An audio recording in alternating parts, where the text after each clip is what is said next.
Yo guys, CrumbleBob back again. Today I've got a collection of the best stories from our favorite Reddit, all about wild, bizarre, and downright shocking family situations. So sit back, relax, and enjoy these absurd life stories, and I'll go ahead and get us started. So I, 43F, have a complex family situation that started many years ago. My sister, 47F, gave birth when she was 22 and I was 18. We'll refer to him as Luke. From the very start, my sister and her then boyfriend, now husband, displayed barely any interest in Luke. Immediately, my sister and her then boyfriend exhibited almost no interest in Luke. I'm not overstating it. They essentially behaved as if he didn't exist. They would go out to parties, leave him with anyone who was free, and never even check on him. On some occasions, I'd return home from school and discover him in a dirty diaper that hadn't been changed in hours. After a couple of weeks of this, I couldn't tolerate it any longer. I was young and scared, but I took action since no one else would. I wound up looking after Luke for the majority of the time. My grandmother, God bless her soul, cared for him while I completed my final year of high school. In return, I would clean her home and prepare meals for her on weekends. It wasn't perfect, but we managed to make it function somehow. My parents didn't offer much assistance either. They'd provide me with around $100 monthly for Luke, which amounts to very little if you've ever had to care for a baby. Formula by itself consumed that in an instant. Diapers, clothing, medical appointments, it all accumulates so quickly. Me and my grandmother were the only ones who truly gave a shit about him. I recall having to miss senior prom because I couldn't pay for both the dress and Luke's formula that month. Not that I regret it, but just to give you an idea of what that time was like. Roughly a year after I finished high school, things grew even worse. My parents decided they'd had enough of us being around. I arrived home one day to discover my belongings packed in trash bags near the front door. My sister plainly told me she wished she had never given birth to Luke. Who says that about their own child? I can still recall his small face plainly told me she wished she had never given birth to Luke. Who says that about their own child? I can still recall his small face looking up at me, not understanding what was happening. So my grandmother and I went to a family law attorney, and my sister and her husband signed away their parental rights to me. Just like that, they signed the papers like they were discarding an old couch or something. I gained full custody of Luke when I was barely an adult myself. I moved in with my grandmother. Custody of Luke when I was barely an adult myself. I moved in with my grandmother.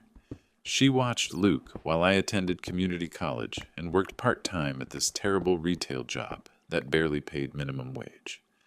The manager continually tried to get me to work extra shifts, but I had to study and care for Luke, so it was a constant battle. I was always exhausted. Sometimes I'd fall asleep studying at the kitchen table and wake up with drool on my textbooks. It was fucking hard, especially when my grandmother passed away when Luke was 6. Those initial weeks without her, I wasn't sure how we'd manage. She left most of her belongings to me in her will, which suddenly made my parents and sister interested in reconnecting with me and Luke. As if. They thought they could just walk in and claim a piece of the inheritance. The house wasn't even that nice. Just a modest 2-bedroom in an older neighborhood, but it was ours, and it meant we had a secure place to live. That brief reunion didn't last long. I informed them they could either behave properly or never see us again. My dad actually chose to make an effort, and now we're quite close. He helps out with the children sometimes and calls regularly. My mom and I don't talk much, but at least she's civil to Luke when she sees him, which isn't often. Around this time, I met my current husband at the community college. He was taking evening classes while working days. We hit it off right away, but I was extremely cautious about introducing him to Luke. I didn't want Luke getting attached to someone who might not remain. We dated for a year before I finally let them meet. I remember being so anxious I could barely eat that day. Luckily, they bonded almost instantly. My husband is wonderful with kids and treated Luke as if he mattered from day one. He would play those silly video games with him for hours and never complained. He'd even read him bedtime stories using distinct voices for each character. Small things that mean everything to a child. When Luke was 8, both me and my sister were expecting around the same time. I discovered first, and then about a month later, learned from my dad that my sister was pregnant as well. And naturally, my sister abruptly decided she wanted Luke back in her life. She began calling and requesting to see him. At first, I thought maybe her pregnancy had caused her to realize what she'd discarded, and perhaps it would be good for Luke to have a connection with his birth mother. Boy, was I wrong. She began telling him that my husband and I wouldn't love him anymore once my biological son arrived. She would utter phrases such as, "They're going to have their own baby now, so they likely won't desire." Luke knows he's not my birth son, but he is definitively my son in all meaningful respects. We've always been truthful with him about his origins, but in a way that conveyed clearly he was wanted and loved. I severed ties with my sister and her husband once more after that. We arranged family therapy and individual therapy for Luke. The therapist mentioned some children internalize rejection from birth parents and blame themselves, so we aimed to ensure Luke understood none of this was his fault. When I had my second child, actually my first pregnancy, odd to consider it that way, I ensured Luke understood our affection for him hadn't altered in the slightest. The initial few months with a newborn and an 8-year-old proved challenging. I was recovering from a C-section, nursing constantly, and attempting to ensure Luke didn't feel excluded. My husband took some time off work to assist, and my dad would visit occasionally to take Luke to the park or movies so he could have special moments without the baby. Luke was actually wonderful with his brother, so gentle and protective from the very beginning. A few years following that, my sister contacted me once more. She sent a lengthy email stating she'd been mistaken and wished to make amends. I wasn't convinced initially, but she persisted. After discussing it with my husband and Luke, we chose to maintain low contact with her.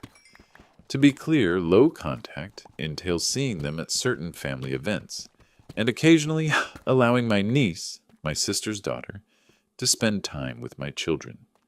Nothing further. I never left Luke unsupervised with her, and I always checked in with him afterward to confirm he was all right.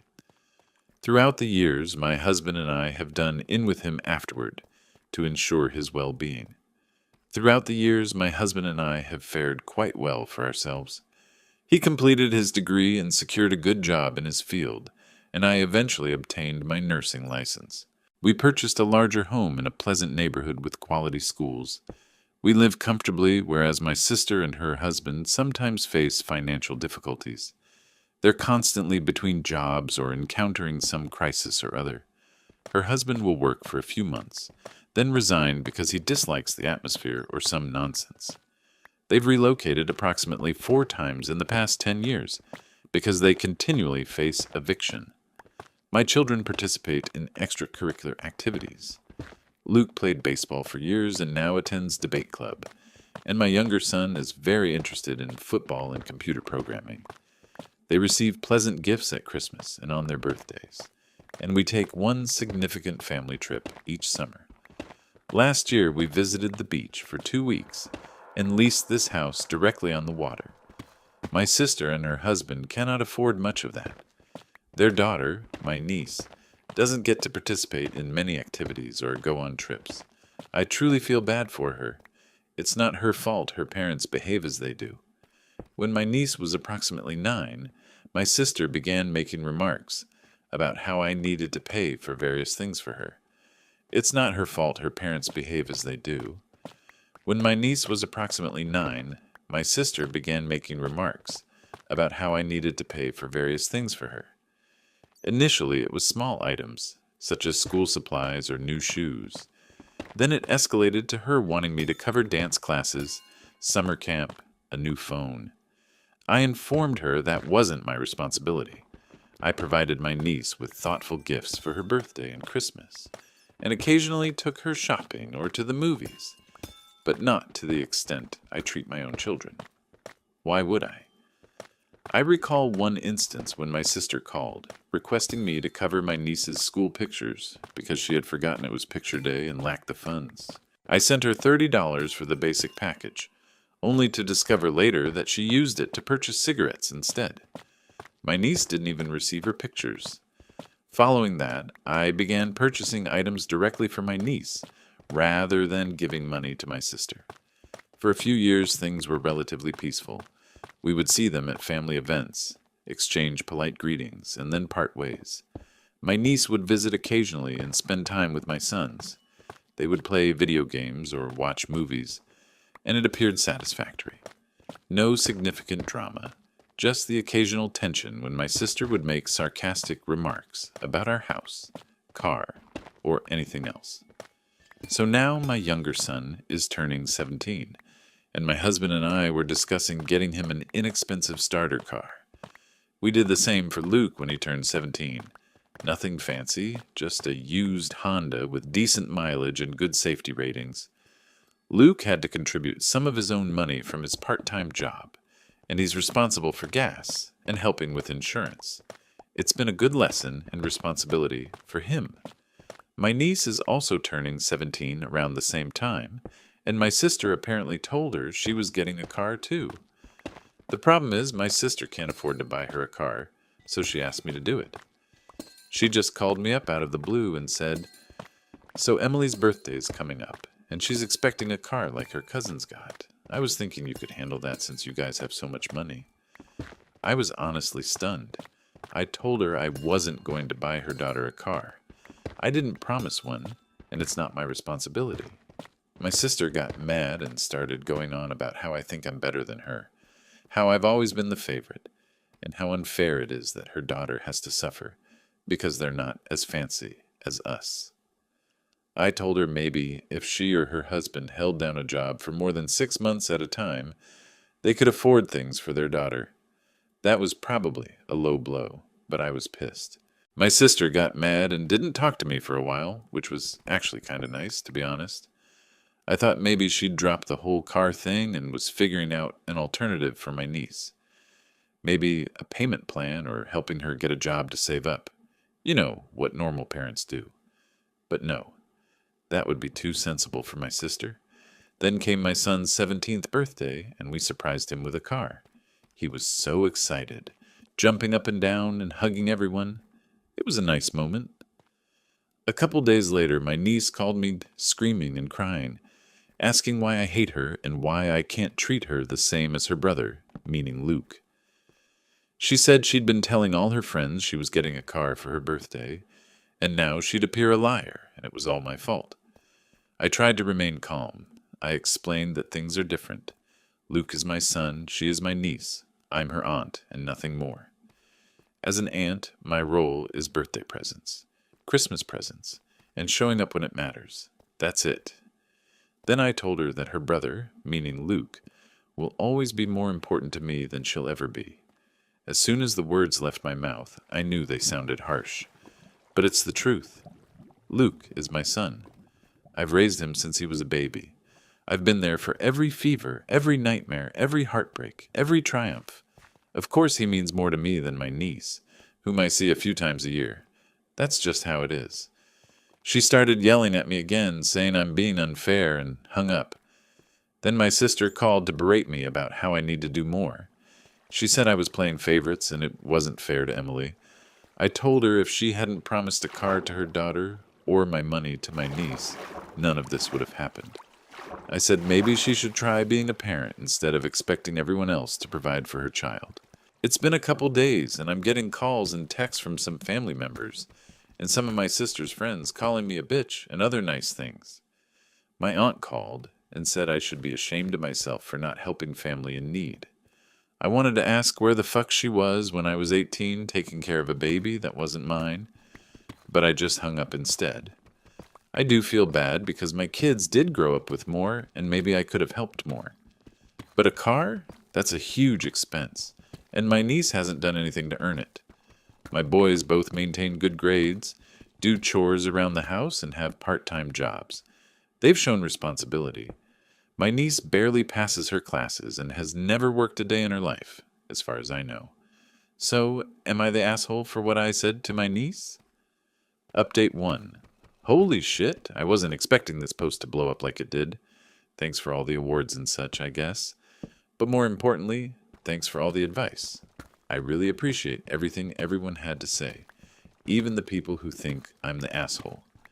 Some of you made good points about how I could have handled things better. First, I want to clarify something since many people seem to be misunderstanding. I never let my sister hurt my kids like some of you think. The low contact was mainly for my niece's benefit. When birthdays or holidays were approaching, we would discuss when I would pick up my niece, how long she'd stay, and when I would return her. My sister has never watched my children, never visited my home, and never spoken with them without me or my husband present. Some people asked why I didn't end contact entirely after the incident when Luke was 8. Honestly, I probably ought to have. But my dad was trying to keep some sense of family unity, and I guess I felt guilty or something. Plus, Emily was only a baby at the time. It wasn't her fault her mom is the way she is. Another reason for maintaining a civil connection with my sister is because Emily and my second son, let's call him Justin, attended the same school. So my sister attended any school events they had. It would have been awkward as hell to totally avoid her at every band concert or football game, particularly with other parents present. So we performed this unusual routine of being polite in public and largely steering clear of each other otherwise. My kids and niece got along well before this car incident. Justin and Emily shared the same grade level and took some classes together over the years. They weren't close friends or anything, but they managed well together. Justin would help Emily with math sometimes because she finds it challenging. Emily and Luke also had a cordial relationship, though there's a larger age difference, so they weren't as bonded. I always ensured my kids were happy with how much my sister was in their lives, which was hardly at all, save for some school events and infrequent family get-togethers. Luke, especially. I always checked in with him after any interaction with my sister to ensure he was all right. He's a good kid with a big heart, but he doesn't trust her, and I don't fault him. So 2 days after Emily's upset call, I decided to meet her at a park close to my home. I thought a neutral location might be better than having her come to my home. It was one of those exceptionally warm spring days, and I recalled thinking how absurd it was to be having this conversation on such a lovely day. When we met, Emily appeared normal, but tired. She had dark circles under her eyes, as if she hadn't slept well. I got us both ice cream, probably not the best lunch, but whatever, and we sat at this picnic table apart from everyone else. I told her I had no intention of hurting her, but she needs to grasp it's not my responsibility to buy her a car because I'm not her parent. I tried to be gentle, but I also wasn't going to gloss over it. She said she understood, but felt envious that Luke and Justin received everything they desired. I had to clarify a few points with her. First, Luke is not her brother, but her cousin. I know biologically they are siblings, but regarding how they were brought up, they are cousins. Second, my boys don't obtain everything they want. They earn what they acquire. They get good grades, do chores, and stay out of trouble mostly. There was that time Justin tried to sneak out to a party, but that's another story. I asked her what the real reason was for her behavior, since she never had a problem before with the differences in our lifestyles. She was quiet for a long time, picking at the wrapper of her ice cream cone. Then she started crying, saying it wasn't fair that Luke and Justin receive everything while she receives barely anything. That Luke lucked out by being adopted by my husband and me. That she deserves what my sons have because she's family too, so I have to take care of her. I felt bad for her. I really did. It's not her fault her parents are shitty. But I also wasn't going to take on responsibility for her like I had for Luke. That was a different situation entirely. And I was a different person then, young and maybe a little naive about what I was getting myself into. I told her that, yes, she's family, but not my child. I do love her, but she's not my responsibility. Her parents are the ones who need to step up and provide for her. If they can't afford a car right now, maybe they could help her get a job so she can save up or look into other transportation options. She just stared at the ground, not really responding. So I asked why she feels so strongly about this, why it's suddenly become such a big issue when she's never complained before about the differences in our lives. After some time, she stated that even though her parents provide for her basic needs, she feels she's merely an obligation to them. She feels envious because she believes we don't view our sons as an obligation. She mentioned we're always together and always resolve issues and assist each other. And even though I included her in my life and took her out with my family sometimes, she was always envious that she had to leave while Luke got to stay. "Sometimes I wish you had taken me too," she said, which honestly saddened me a little. But also, what was I supposed to do? Kidnap her as a baby? Her parents never neglected her to the extent they did Luke. They won't be winning any Parent of the Year awards, but they feed her, clothe her, and keep a roof over her head. I explained that while I comprehend her feelings, I'm not going to treat her as my child. I didn't raise her, but I do love her. It's her parents' responsibility to get her a car or help her get one. If they can't afford a car right now, maybe they could help her get a job so she can save up or look into other transportation options. She just stared at the ground, not really responding. So I asked why she feels so strongly about this, why it's suddenly become such a big issue when she's never complained before about the differences in our lives. She became upset again, saying I clearly don't care about her, and she left. I stayed there for a bit, feeling terrible. Once I was home, my husband and I discussed the entire situation for hours. We chose to phone my sister. I let her know that my family and I were going completely no contact. We're finished with the drama, finished with the guilt trips, finished with all of it. My sister asked how I was going to stay in touch with Emily.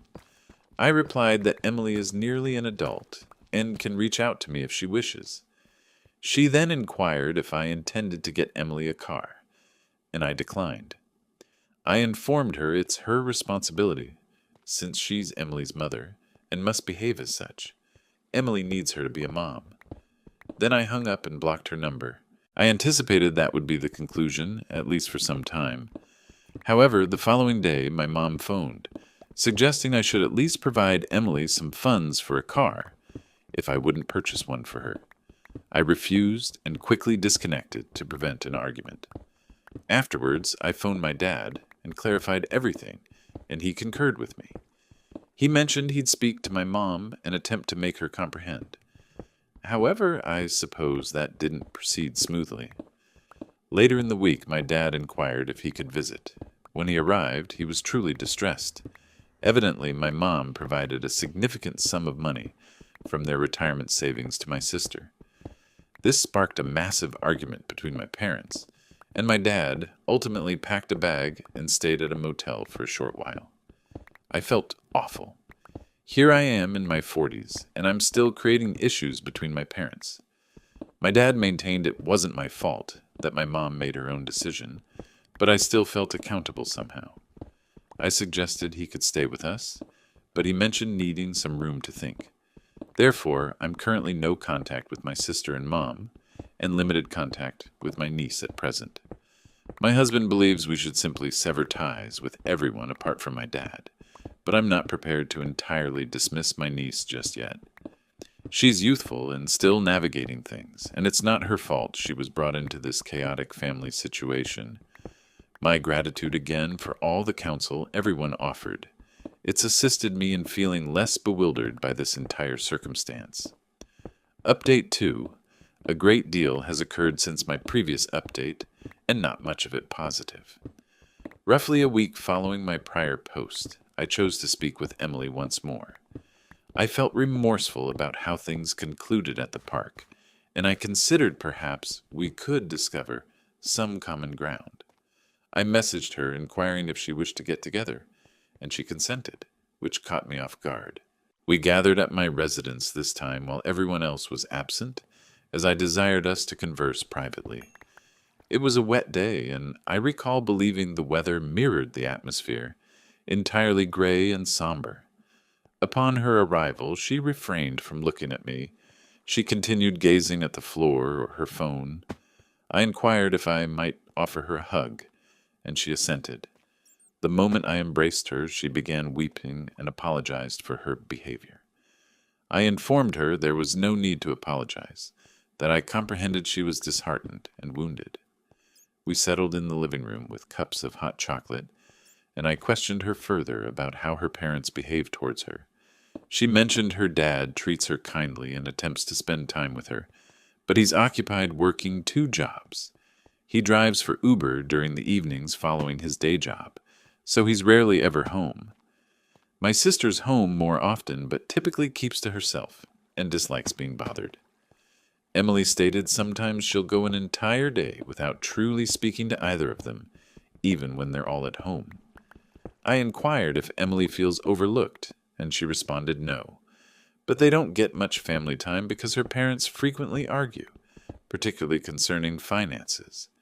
She mentioned sometimes her mom makes her feel like a burden, but she understands they care for her. It's simply that they're constantly stressed regarding bills, rent, and such. I inquired about the funds my mom withdrew from the retirement account. Emily stated she and my sister would be going car shopping shortly. I was astonished my sister informed her about the origin of the money, but I suppose she perceives nothing amiss with taking from my parents' retirement. I didn't utter anything negative about it to Emily, however. That's an issue between my sister and my parents. Then I mentioned her referring to Luke as her brother and inquired if she genuinely feels that way towards him. She confessed she views him as a cousin and merely believed playing the brother card would make me more inclined to assist her. She clarified that even though they are biologically siblings, they've consistently been cousins to one another. I inquired if she understood how I came to adopt Luke, and she affirmed, her dad having shared the unvarnished truth, while my sister had softened it. To be clear, Luke also only perceives her as a cousin. For Luke, Justin is his sole sibling. They're exceptionally close. They always have been. Luke is protective of Justin, but also teases him, as any older brother would. I sensed we were advancing, so I proposed to cover therapy for her. My husband concurred when I spoke with him subsequently, and she mentioned she would consider it. I also put forward the idea that we could have an enjoyable day out together on Saturdays, without Justin or Luke, just us. She became enthusiastic about that concept, so that weekend we had our initial day out. We visited this restaurant she'd been eager to experience, one of those upscale establishments where they prepare the food directly before you. It was costly, but witnessing her smile was worthwhile. Afterwards, we proceeded to a bookstore because she adores reading, and I purchased her some books she had been desiring. She appeared genuinely content that day, and I believed perhaps we had reached a turning point. However, then the subsequent weekend, everything fell apart. Emily and I were meant to have our second weekend outing, but I needed to cancel since Justin wound up in the hospital. During football practice, he began wheezing and used his inhaler, but didn't pause sufficiently before proceeding. He's had asthma since he was young, but typically manages it effectively. However, this time, he was tackled forcefully, which took his breath away and triggered a severe asthma attack. This occurred on a Friday, and Justin remained hospitalized until Sunday. It was terrifying. At one point, his oxygen saturation fell critically low, and they were considering placing him on a ventilator. Fortunately, it didn't reach that stage, but I hardly ever left his bedside throughout. Emily and I had planned to go out on Saturday. That morning, I phoned to cancel, but before I managed to explain why, she began shouting that I had never cared for her and disconnected the call. I was taken aback, but also coping with my son's hospitalization, so I lacked the energy to pursue her. I attempted to call her back, but it went directly to voicemail. I sent a text apologizing and explaining Justin was in the hospital, and we could have our outing the following weekend. I never received a reply from her. I ceased attempting to contact her after a few days because I was concentrated on helping Justin recover. Then arrived the pivotal moment that altered everything. A couple of days ago, my family and I at last went out for dinner. our initial evening out since Justin returned home from the hospital. Approximately midway through the meal, our neighbors phoned to say they had contacted the police because someone was defacing one of our vehicles. Upon our arrival home, the police were present, and it was Justin's vehicle. It was covered in scratches with dents from where someone had struck the body with something hard, and spray paint on the sides proclaiming, "Fuck you" and "Spoiled brat." 2 windows were shattered and glass scattered everywhere. Justin was heartbroken. He simply stood there gazing at his car, utterly silent. We reviewed our security footage. Thankfully, those cameras my husband insisted on putting in last year, and distinctly saw Emily and some girl I didn't know defacing the car. They were laughing and snapping photos of themselves as they did it. The timestamp indicated they spent nearly 20 minutes demolishing the car before our neighbor noticed them and alerted the police. My husband provided a copy of the video to the police, and Emily and her friend were apprehended the following morning. I didn't press for the arrest. That was entirely the police's decision once they viewed the footage. My sister and mom appeared at our house that afternoon, screaming that I was ruining my niece's life, and if I loved her, I would drop the charges. I attempted to explain that it's not up to me anymore. The police are pursuing charges based on the evidence. Besides, why should Emily escape accountability for ruining someone else's property? What sort of lesson would that impart to her? My husband is firm that we don't attempt to have the charges dismissed, and Justin and Luke concur with him. Justin labored diligently to help pay for that car, and now it's wrecked. Insurance will reimburse for a portion of it, but likely not everything, and our premiums will rise due to this. 2 windows were shattered and glass scattered everywhere. Justin was heartbroken. He simply stood there gazing at his car, utterly silent. We reviewed our security footage. Thankfully, those cameras my husband insisted on putting in last year, and distinctly saw Emily and some girl I didn't know defacing the car. They were laughing and snapping photos of themselves as they did it. The timestamp indicated they spent nearly 20 minutes demolishing the car before our neighbor noticed them and alerted the police.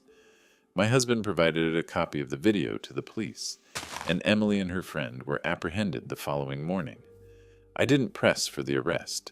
That was entirely the police's decision once they viewed the footage. The damage is estimated at over $5,000, which apparently makes it a felony in our state. My sister and mom appeared at our house that afternoon, screaming that I was ruining my niece's life, and if I loved her, I would drop the charges. I attempted to explain that it's not up to me anymore. The police are pursuing charges based on the evidence. Besides, why should Emily escape accountability for ruining someone else's property? What sort of lesson would that impart to her? My husband is firm that we don't attempt to have the charges dismissed, and Justin and Luke concur with him.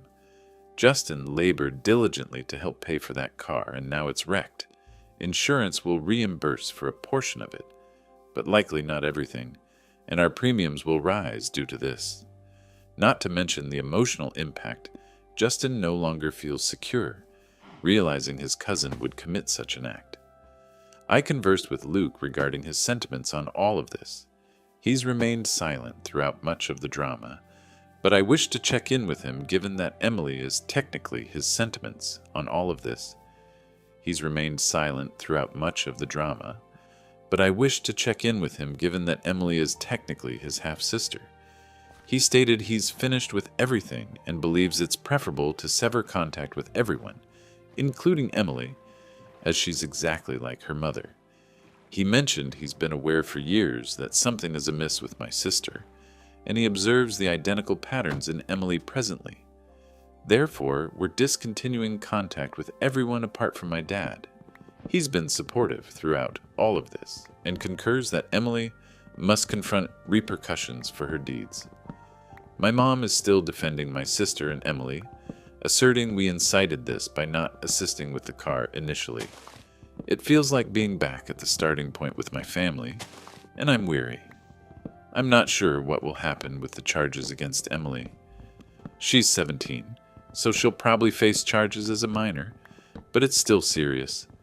My sister is threatening, so she'll probably face charges as a minor, but it's still serious.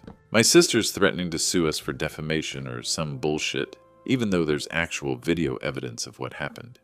Get ready, because the next story is even worse. Hi everyone, I recently got married to Jamie, and I didn't invite my parents or my brother Neil. I hadn't planned on posting about this, but my phone has been flooded with texts from family members calling me selfish, and I really need some outside input on whether I handled this situation badly. For some background, I grew up in what seemed like a normal, middle-class family in a suburban area, about an hour outside of Chicago. We lived in a 4-bedroom house with a good-sized backyard, took occasional family trips to nearby states, and generally seemed like any other family on our street. But things changed significantly when I was 9 years old. When Neil was 7, he was diagnosed with asthma after experiencing difficulty breathing during a soccer game. The diagnosis wasn't especially severe according to his doctor, but from that point onward, everything in our home centered on him and his health needs. My parents changed overnight from treating us somewhat equally to making Neil the absolute focus of their universe. Throughout my childhood and teenage years, my parents regularly missed my achievements and milestones because of Neil's alleged health issues. When I was 12, I performed a piano solo at my school's winter concert. I had practiced for months, perfecting a piece that my teacher mentioned was typically reserved for more advanced students. The morning of the concert, my parents promised they would be in the front row. By evening, they canceled last minute because Neil had an asthma flare-up. I later learned from my grandmother that he was playing video games when she called to check on him that night. The flare-up mysteriously went away once my recital was finished. For my 16th birthday, my grandparents flew in from Florida, specifically to celebrate with me. They arrived 2 days early to help set up a small party at our house. My parents had promised to pick up my cake and decorations from the party store. But on the day of the celebration, they took the car with the cake inside and didn't come back until late at night because Neil suddenly needed to go to urgent care. My grandparents did their best to salvage the party, ordering pizza and making a quick trip to the grocery store for a generic cake. But I spent most of the evening worrying about whether my brother was okay. Later, I discovered he had just had mild seasonal allergies that could have been treated with over-the-counter medication. The custom cake my parents had ordered was mostly eaten by Neil during a hospital visit. Only a few slices remained, and 2 of those were eaten by my parents. The pattern continued when they missed my high school graduation. I was valedictorian of my class of 430 students, maintaining a perfect GPA despite working part-time to save money for college. Rather than watching me deliver my speech, they remained home because Neil was experiencing a panic attack regarding his finals, even though his exams weren't set to happen until the next week. My closest friends' parents reserved a spot for me at their family dinner afterward and presented me with a card congratulating me on my accomplishment. University proved to be a completely different challenge. While my fellow students received financial aid from their families, I held 2 jobs to fund my education. I served at a diner on weekends and functioned as a lab assistant on weeknights, frequently studying in the hours between midnight and 4 a.m. before classes resumed. I succeeded in keeping a 4.0 GPA in chemical engineering, but this came at the expense of my sleep, well-being, and any trace of a social life. In the meantime, my parents had set aside a significant college fund for Neil due to his potential medical costs, even though his asthma was well managed by then with a basic inhaler that he seldom needed to use. When I chose to pursue my master's degree, I did so with almost no family backing. I submitted applications for every scholarship and grant accessible, and still needed to secure loans to bridge the gap. When I ultimately obtained my degree after 2 demanding years of advanced study and research, my parents pledged they would be present at the ceremony. I was so eager for them to finally witness one of my accomplishments, that I booked seats for them in the front section and arranged dinner reservations at a good restaurant afterward. However, that morning, I received a text message stating Neil had a migraine and required their support. Later that evening, he shared photos on Instagram from a party at his friend's apartment, clearly feeling well and having fun while my parents remained by his side, overseeing his condition. 4 years prior, I met Jamie at a work conference where we were both showcasing research. He is from a large, tightly knit family that expresses affection freely and commemorates one another's achievements with true enthusiasm. For my first birthday since we began dating, he hosted a surprise party for me with colleagues and his relatives who had already started treating me like one of their own. I truly cried when I entered, because no one had ever made that kind of effort for me before. His family promptly embraced me, came to my professional gatherings, and acknowledged my accomplishments in ways my own family never had. When I got a promotion at work, Jamie's parents had flowers delivered to my office. When I released my first research paper, his sister put the first page in a frame and presented it to me as a gift. These actions felt so unfamiliar to me that I hardly knew how to react to them initially. When Jamie proposed the previous year, after 3 years as a couple, we began arranging our wedding. Frankly, I couldn't picture my parents being there without somehow making it about Neil.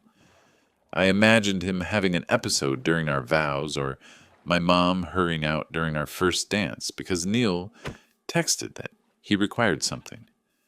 After talking it over thoroughly with Jamie for several weeks, we chose not to invite my parents or brother.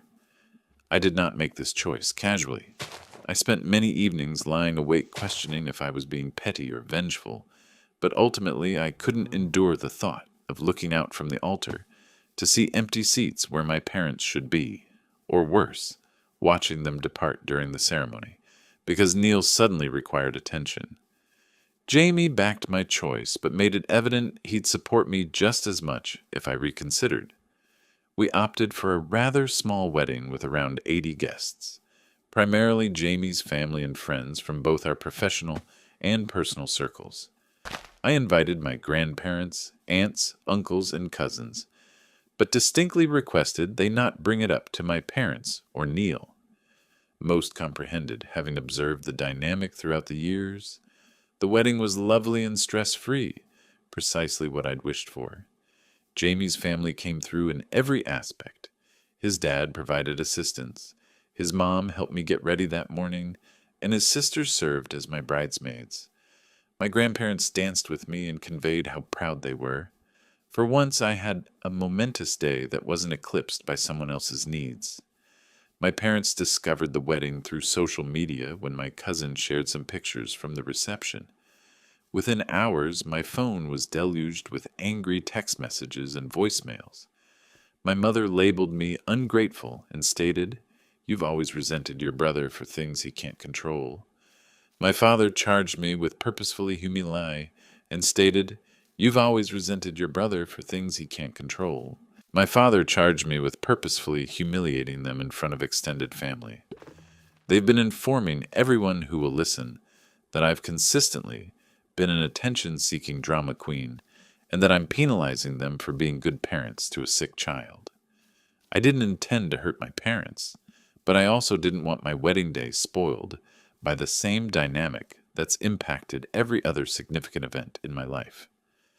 Jamie believes I made the correct choice, but some family members are suggesting I should have offered them an opportunity to be there for me on such a momentous day. I've been doubting myself since the wedding, questioning if I made the proper choice or if I've irreversibly harmed my relationship with my parents. A part of me feels culpable, but another part feels vindicated considering their history of prioritizing Neil's often dubious needs above everything else in my life. Ida, Update 1. I didn't anticipate this much reaction to my post. I've been reviewing everything and attempting to process it all. Several individuals referred to something called medical abuse by proxy concerning Neil's circumstances, which I've looked into, and it's providing much to consider. I hadn't realized that what occurred in our family could have a specific term or be a known pattern. The situation has intensified since my original post. My parents are currently asserting that Neil was hospitalized because of stress from being left out of the wedding. By their account, he had such intense apprehension upon discovering he wasn't invited that he had trouble breathing and required a trip to the emergency room. Nevertheless, my cousin Kay observed him at a baseball game on that very day, laughing and sharing drinks with friends in the stands. I was unaware of this until Kay brought it up to me during a call to talk about the family repercussions following the wedding. Jamie's mother, who has served as a pediatric nurse for more than 30 years at a children's hospital, focused on respiratory ailments, attempted to resolve the conflict. She called my mom, aiming to discover some shared understanding and perhaps arrange a celebration after the wedding that could include my parents and Neil. During their talk, she softly implied that Neil's alleged health problems didn't align with his energetic way of life. He hikes on weekends, participates in 2 casual sports leagues, remains out late socializing with friends, and recently completed a 10K race as per his social media posts. My mom promptly hung up on her, then called Jamie's sister to complain about his mother's meddling in family affairs. This exchange reminded me of something from high school that I'd nearly forgotten. When I was 17, I had saved for months from my part-time job to buy a dress for homecoming. It was more money than I'd ever spent on clothes, but I was nominated for homecoming court and wanted to look special. On the night of the dance, while I was getting ready, Neil suddenly experienced severe abdominal pain. My parents hurried him to the ER, leaving me behind with instructions to stay ready in case they returned in time.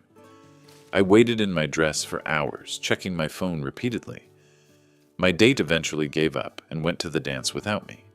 I missed the homecoming court ceremony completely. The diagnosis? Gas. Not appendicitis, not a bowel obstruction, just gas that could have been managed with over-the-counter medication. By the time they returned home, it was too late for me to go, and my dress remained in the closet with the tag still on. I never wore it. My aunt, my mother's older sister, first called me to state I was embarrassing the family by not inviting my parents to the wedding. But after we chatted for a while about particular incidents over the years, she admitted, "Your mom has always made everything about Neil." She remembered a family reunion 3 years prior, where I'd just received a major promotion at work that included leading a new research team. When I attempted to share the news during dinner, my mom brushed it off as unimportant and promptly shifted the topic to how Neil had secured a part-time job at a local grocery store. My aunt mentioned she had observed the pattern for years but never felt it was her position to comment. Following the wedding, Jamie's family arranged a small gathering at their home for relatives who couldn't attend the ceremony. During dinner, my father-in-law rose and offered a toast. He spoke about how proud they were to welcome me into their family and enumerated particular accomplishments of mine that he admired, including my academic achievements and professional success. I almost couldn't manage it because I wasn't accustomed to being acknowledged in that manner. It felt foreign to have someone recognize my hard work instead of downplaying it or altering the topic.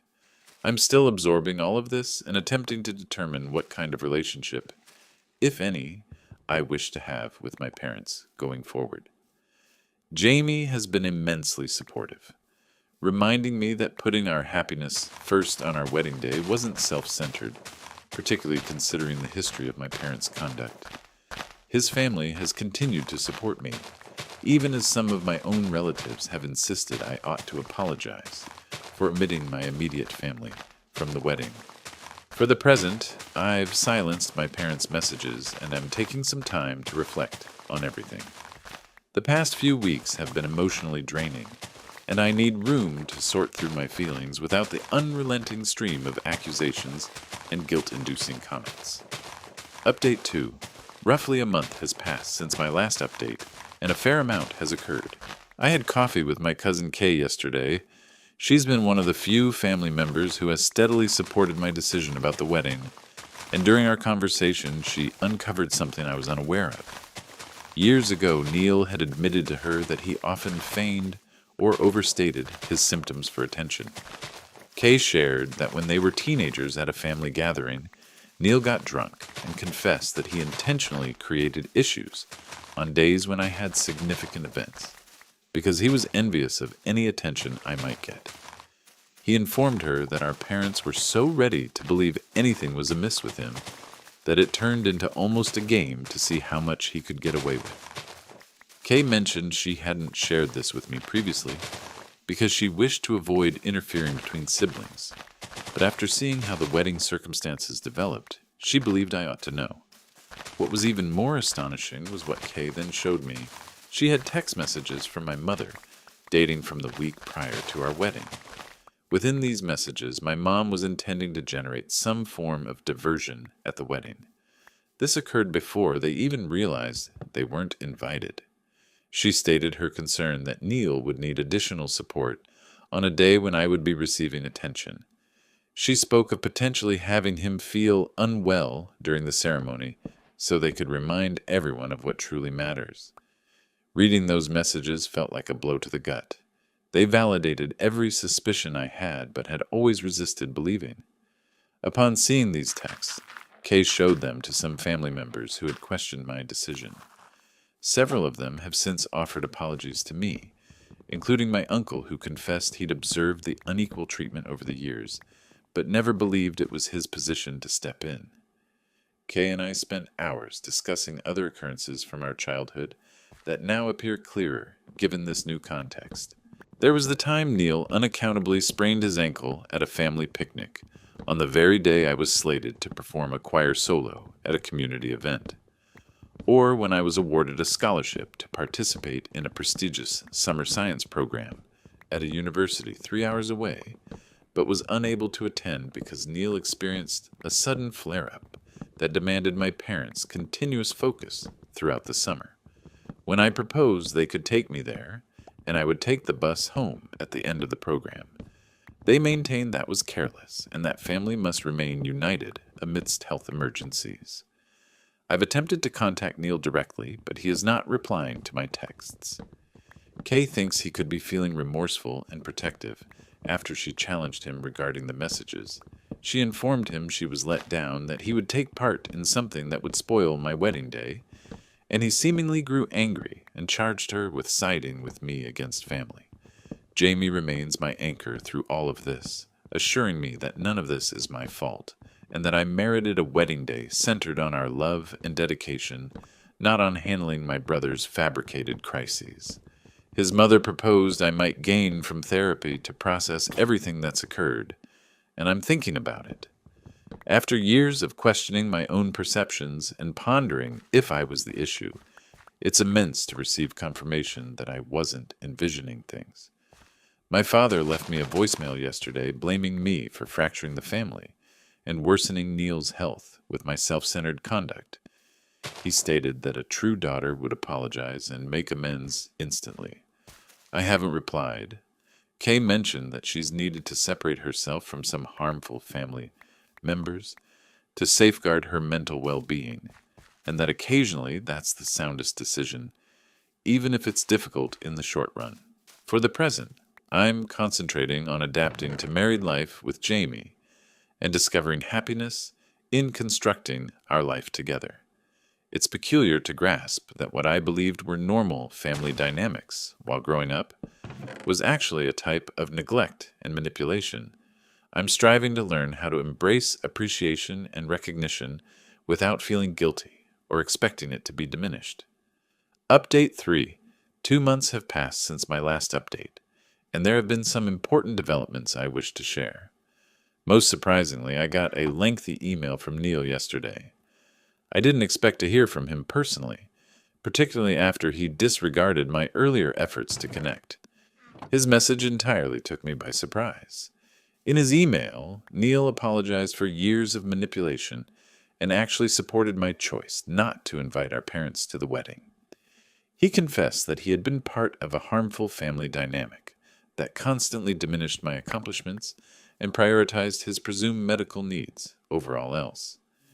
Neil clarified that he's been in therapy, initially for anxiety and depression, but the process has prompted him to face the unhealthy patterns within our family. He stated that as a child, he observed being unwell was the sole time our parents displayed genuine emotion or concern. What began as slight exaggerations about his asthma symptoms steadily developed into a pattern of manipulation that grew hard to break, even as he matured and grasped what he was doing. As Neil described, our parents compensated his illnesses with attention, particular treats, and relief from responsibilities. With time, he discovered that the worse his symptoms seemed, the more concentrated they became on him. He confessed that by high school, pretending illness had become nearly automatic whenever he felt insecure or observed I might be getting positive attention. When Kay presented him with our mother's texts about orchestrating a crisis for the wedding, Neil said he felt physically ill.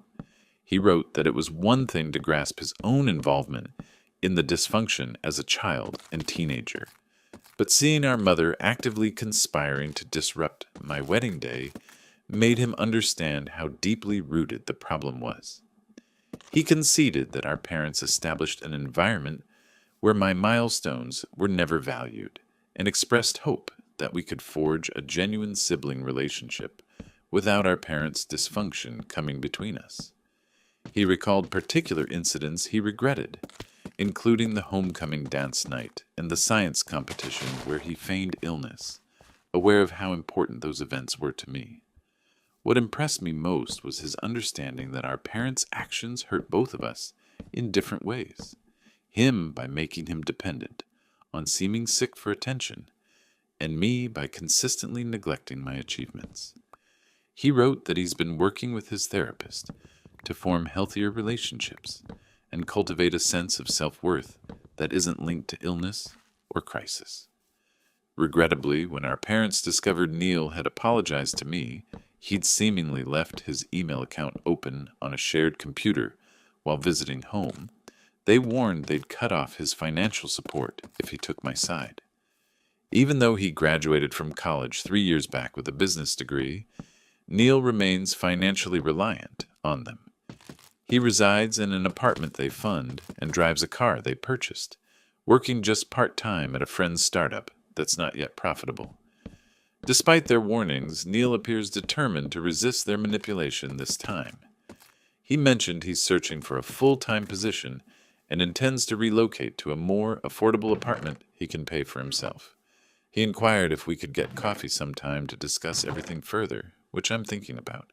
I've passed Neil's email to Jamie, who is supportive, yet also protective. He proposed meeting Neil in a public spot at first, and proceeding gradually, as we determine what sort of relationship could be feasible going ahead.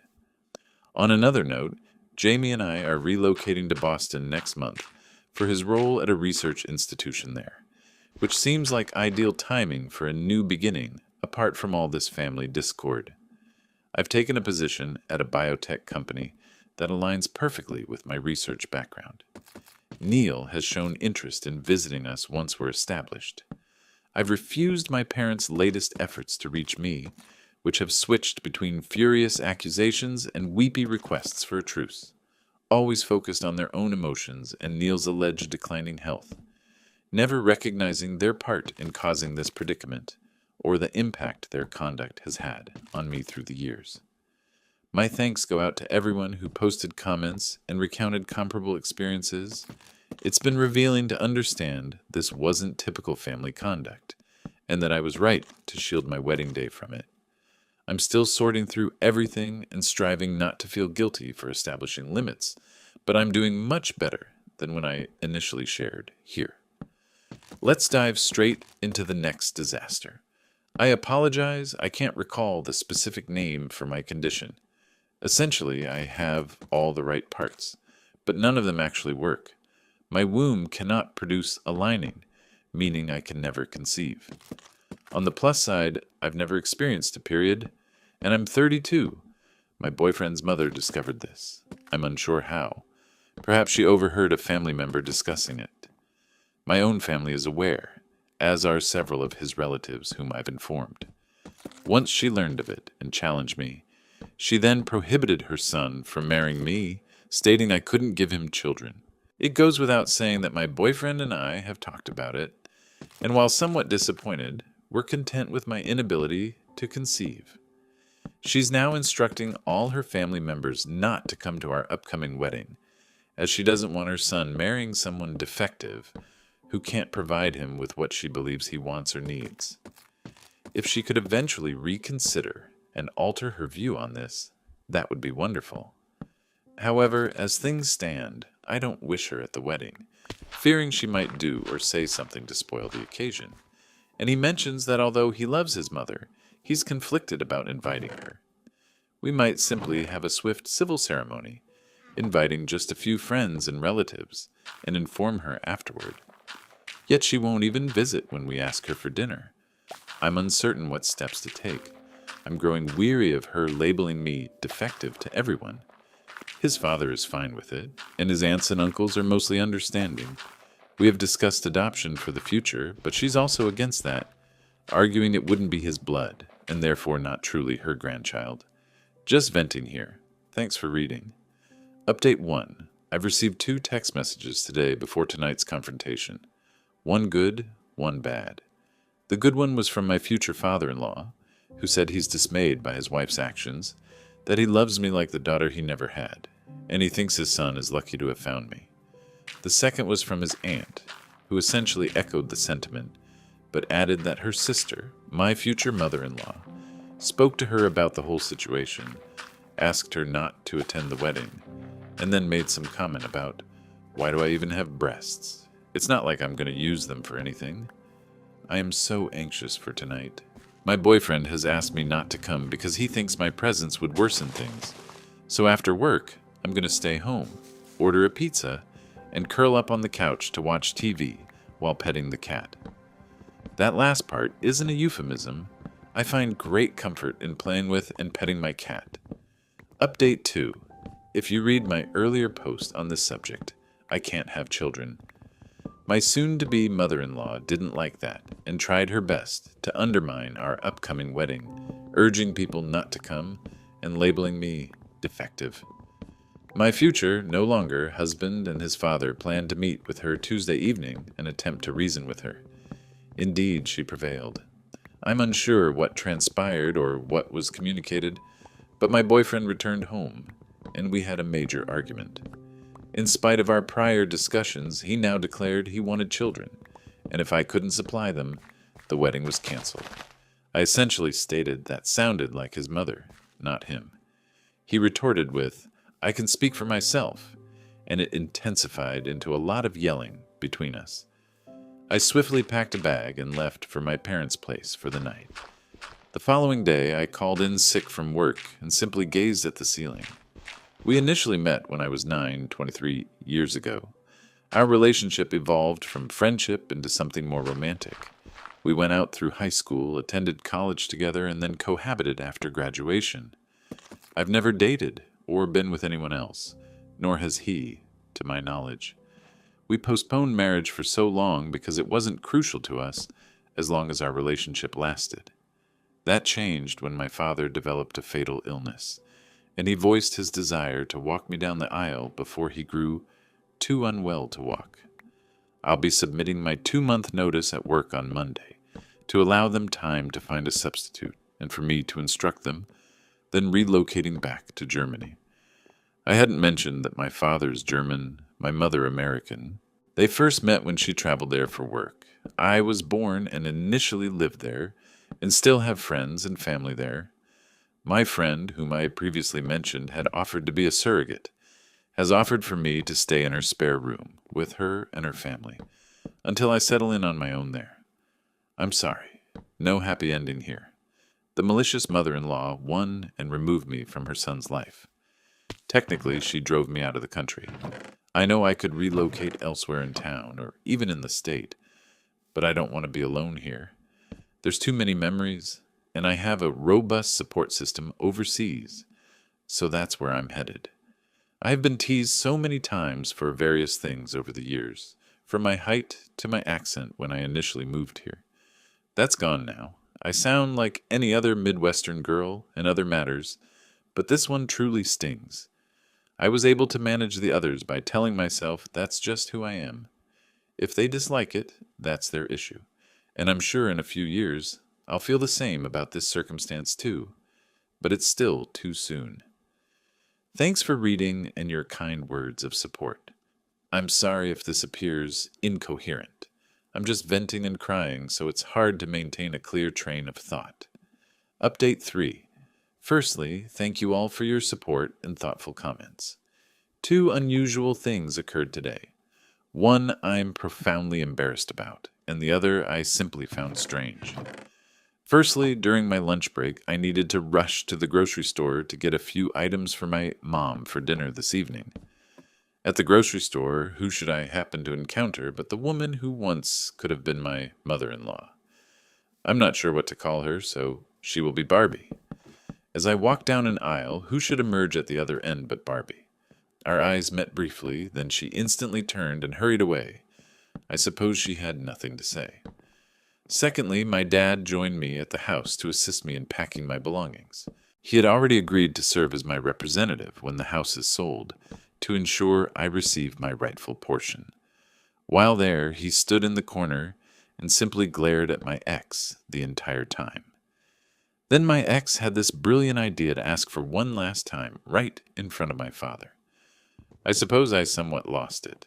I clutched my sweater. You can imagine what part of me was directly beneath it that I grasped, and declared, "You're never going to see these, let alone touch them, play with them, or anything else."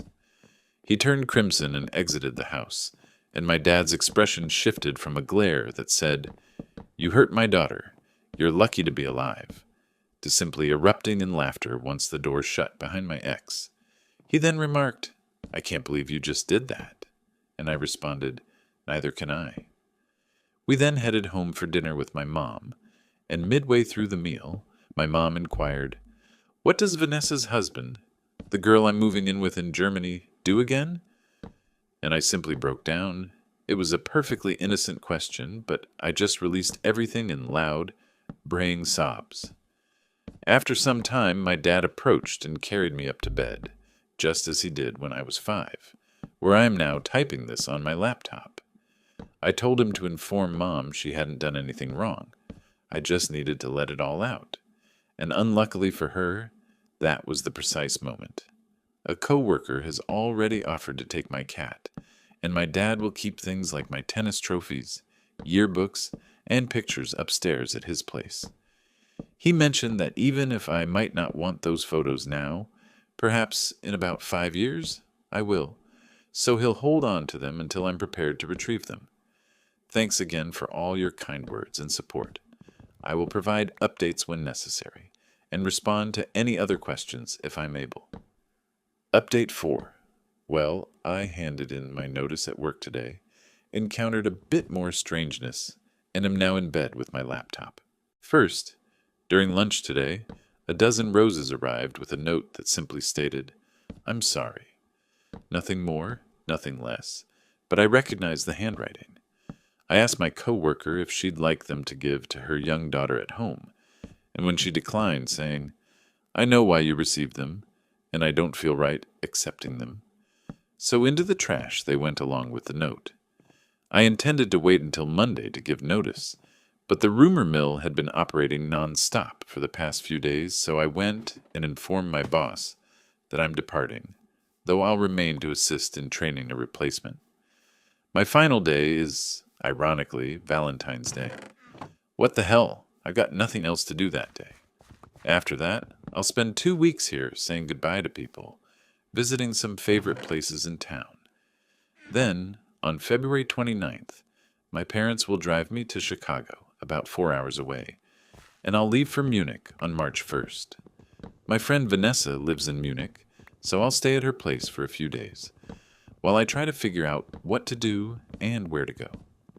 My hometown is about a 2.5-hour drive away, and I still have family there, so I'll decide between now and then which to base myself in.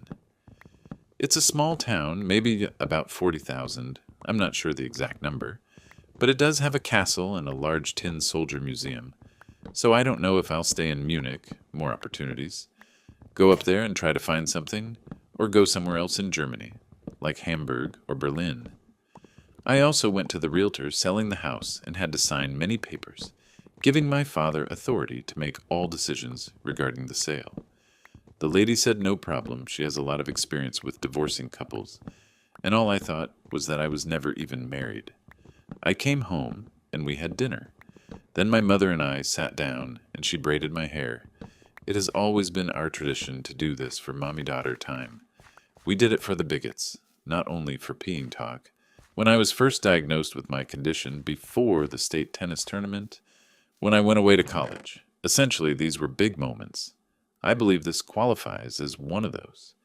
Then my ex's best friend phoned, saying he'd heard what happened and that it was quite awful. He used stronger language. However, as children might be reading this, he wanted me to come over for an evening with his family before I left.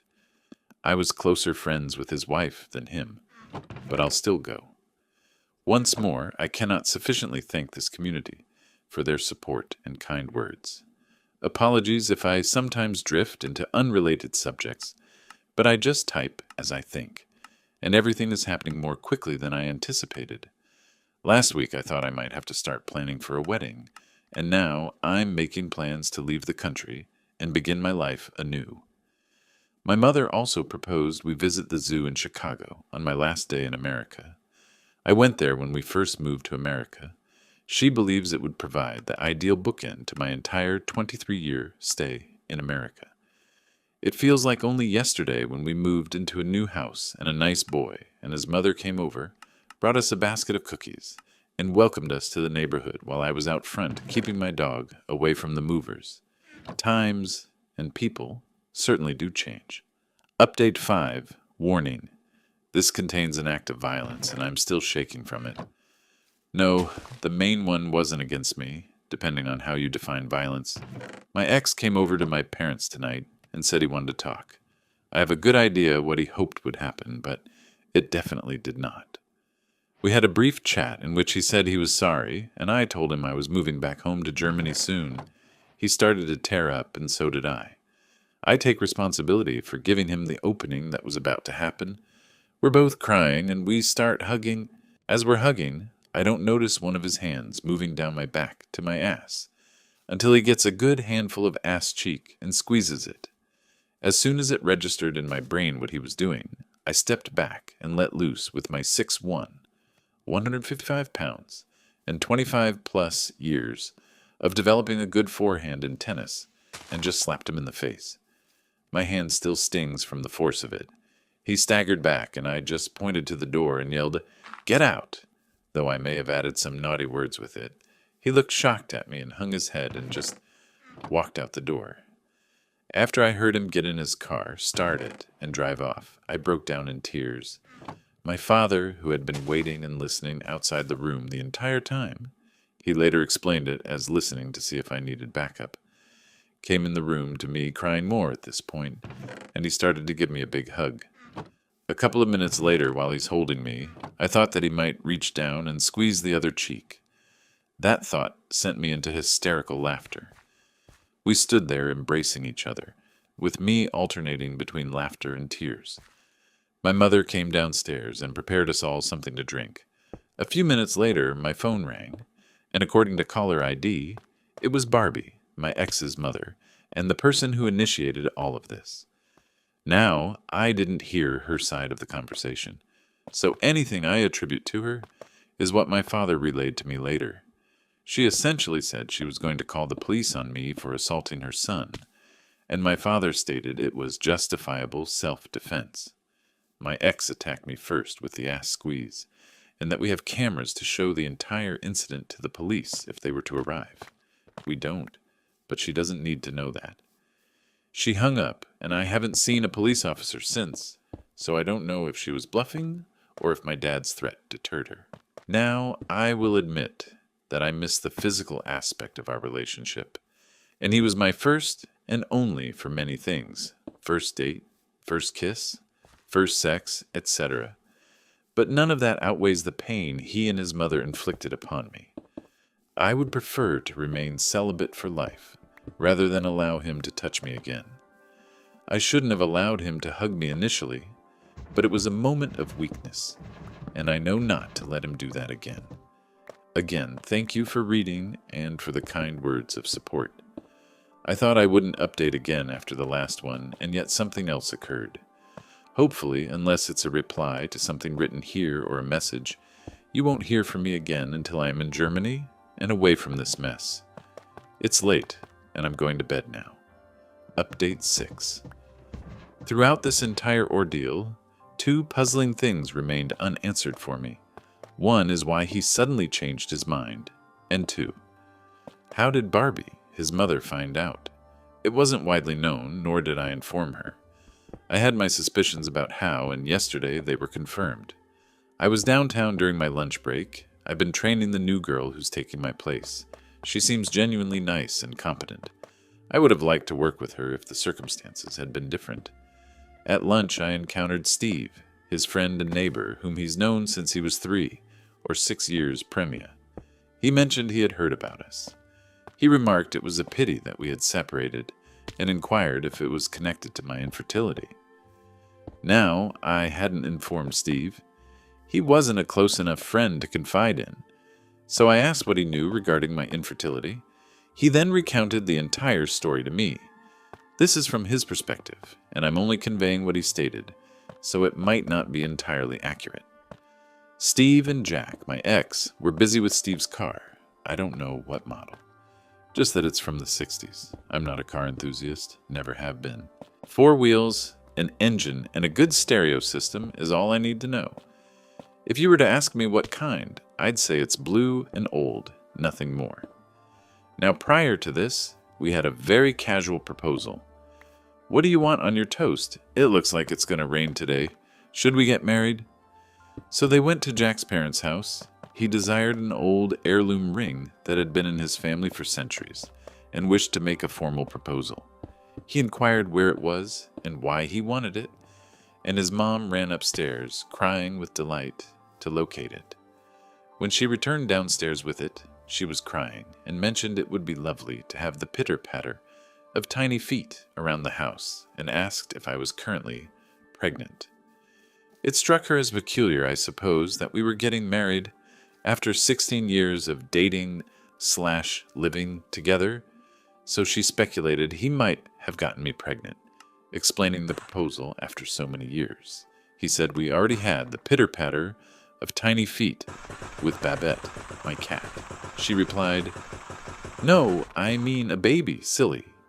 And he responded with, "I can't have babies," and then continued to explain my entire medical situation to her. She uttered something along the lines of, "This isn't going to happen," went back upstairs, gave back the ring, and slammed the door. The following day is when she forbade me from marrying him, began calling me defective, and initiated this entire saga. After relaying this story to me, I informed Steve that yes, that was indeed one factor in our breakup. He remarked, "What a shame. You two made a great couple," and added that Jack was likely devastated. I then said goodbye and went to lunch, and when I arrived home later that day, I went to my room and cried into my pillow before my father came up to get me for dinner. I had always suspected that he had somehow informed her, and while it's not a major state secret, it's not something I have ever felt at ease disclosing to people. Now that I am sharing this story on this site, I have no issue stating my body parts don't function to complete strangers, and it's been comforting. Thank you all for your encouragement. Update 7, a 2-part update. We'll begin with the positive first. I departed America on March 1st and flew to Munich. I sat beside an elderly woman who was terrified of flying, but was traveling to visit her son and his family. I don't recall what he did or why he was residing in Germany, so for the approximately 10 hours we were airborne, she held my arm in a vice-like grip, and any time we encountered an air pocket or experienced a slight tremor, it was a relatively smooth flight with only a few minor bumps here and there. She gripped even more tightly, and later I found I had a bruise. But thankfully her nails didn't dig in. After disembarking and clearing customs, she reunited with her son and his family. This occurred before all the quarantine and isolation measures truly began in earnest, so there wasn't much of an issue there.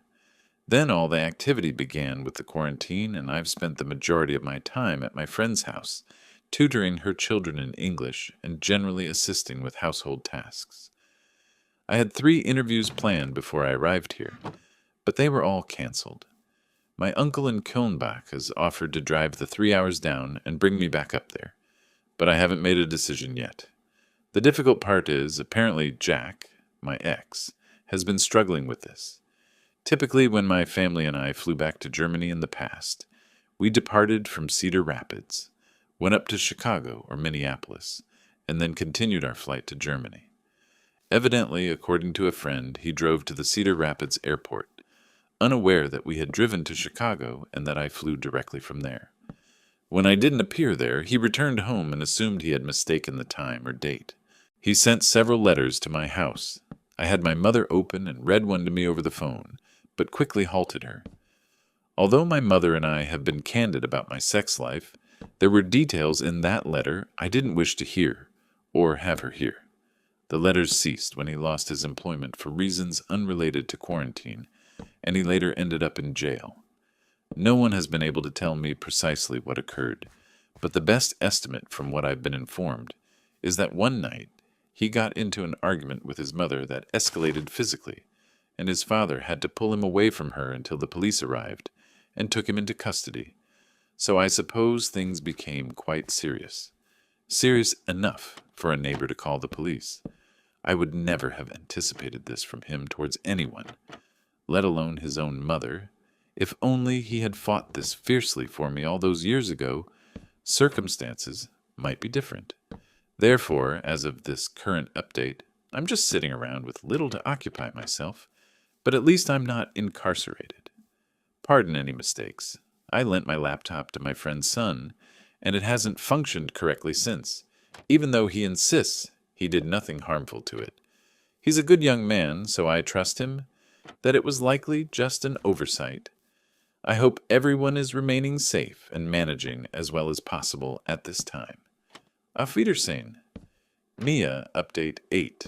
I actually spoke with him yesterday via telephone. When I last provided an update, he had been arrested and put in jail for assaulting his mother. I'm unsure if he's out on bail or if no charges were filed or what the situation is. But he's spent the past few days just sitting in my parents' front yard, doing absolutely nothing else. My father stated he was going to go out there and kick his ass, but my mother, who is certainly the more level-headed of the pair, went out and calmly informed him that I was no longer there, and that he should also get his life together and start anew. She telephoned me and shared this information, so I chose to call him, which I did last evening. He answered and seemed somewhat relieved it was me, yet also sorrowful. J equals Jack, my ex.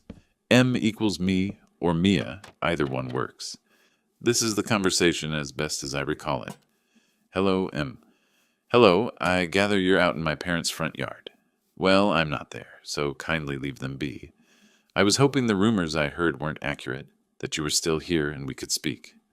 M, I tried speaking before, and you merely took it as an opportunity to grab my rear and behave as though sex could resolve this entire matter.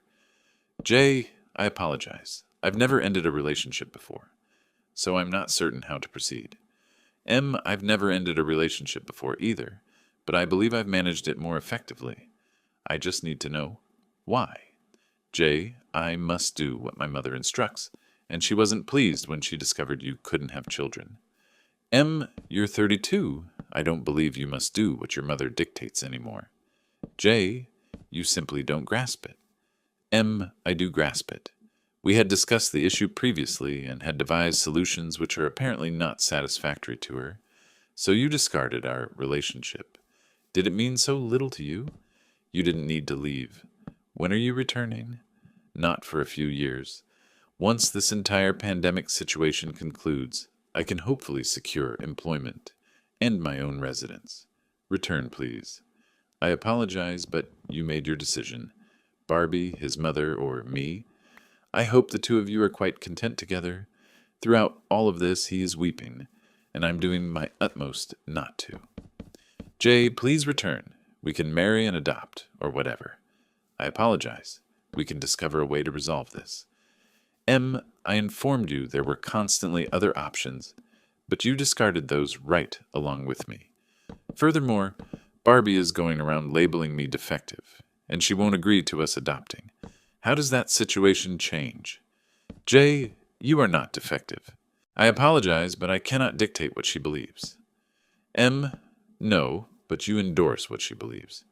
You've been aware of this about me since we were 16. Suddenly, it's a problem. Jay, I don't appreciate her labeling you defective. In the event you weren't aware, I just served time in jail for protecting you. M, perhaps if you had done that when this all began, I'd still be present. I believe that shattered him because he continued softly murmuring, sorry repeatedly, and then ended the call. I simply lay on the bed and softly wept until Victoria, my friend's eldest child, gently knocked and informed me it was time for dinner.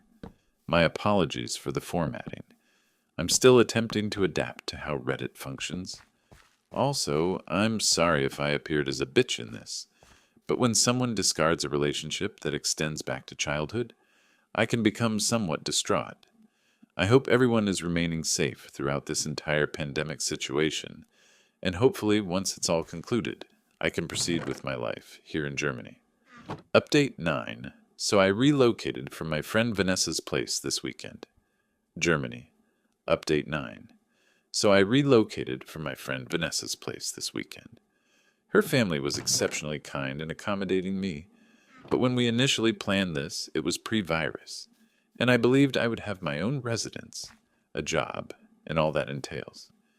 My uncle mentioned he would drive down and collect me, and I felt more comfortable accepting his proposal than remaining down there. Consequently, he arrived on Saturday, stayed the evening with some of his friends, and we drove back up to Kulmbach on Sunday, where I am presently residing with him and his wife, and composing this before bedtime. It feels odd being here, considering I was born here and spent my first 9 years living here, but even during previous vacations, it never seemed as peculiar just to be present. I'm uncertain if it's the sensation of the town being empty or my present personal circumstances. It simply doesn't feel correct. In any case, that's sufficient miscellaneous chatter.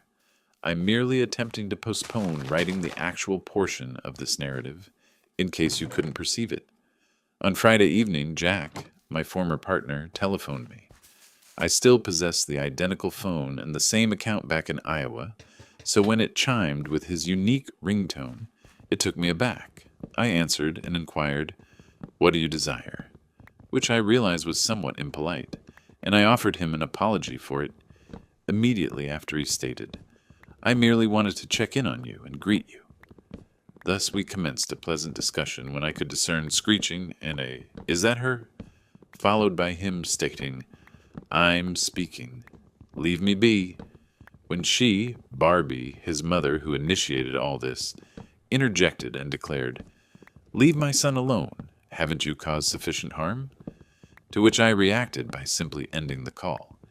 She must have obtained his phone and attempted to call me several more times, none of which I picked up.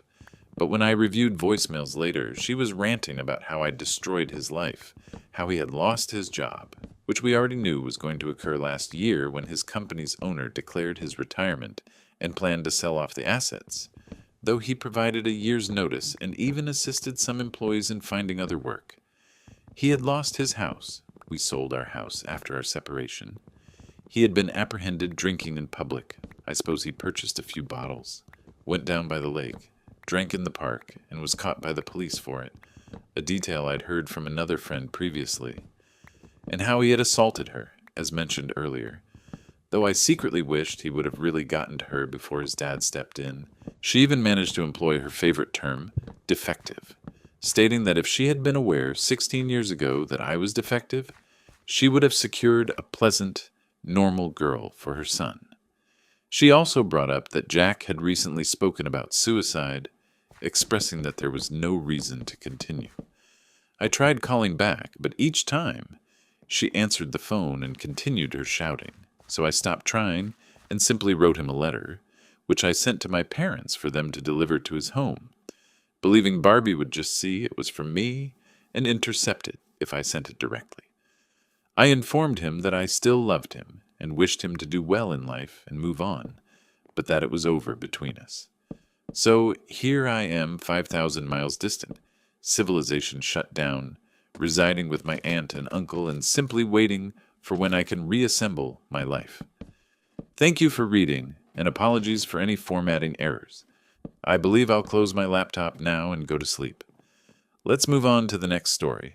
For some background, my wife, 25F, and I, 32M, have been together for 5 years and married for 3, and we're expecting our son right now. We've had our ups and downs when we first got together because I was fresh out of a pretty bad relationship where my ex was essentially emotionally abusive for years. She would constantly manipulate me, make me feel as though everything was my fault, and isolate me from friends and family. It took me a long time to recognize those patterns and get out. I am my wife's first serious boyfriend, which at times made things complicated in the beginning. She didn't have much experience with relationships, and I was still dealing with baggage from my ex, so we needed to figure a lot of things out together. There were some rough patches, but we always communicated effectively. When we first started dating, I noticed quite quickly that she was really hard on herself about literally everything. Like, she would make the smallest mistake and act as if she had committed some terrible crime against humanity. She was always putting herself down and saying she wasn't good enough at things, even though she's actually really talented and smart. It was honestly painful to watch someone so amazing talk about themselves that way. I remember this one time she was making dinner. She's a great cook, by the way, and she accidentally overcooked the pasta a little bit. Not even that much. It was still totally fine to eat. But she got so upset about it and kept apologizing repeatedly, like she'd ruined the entire meal. I tried to tell her it wasn't a big deal, but she was really beating herself up.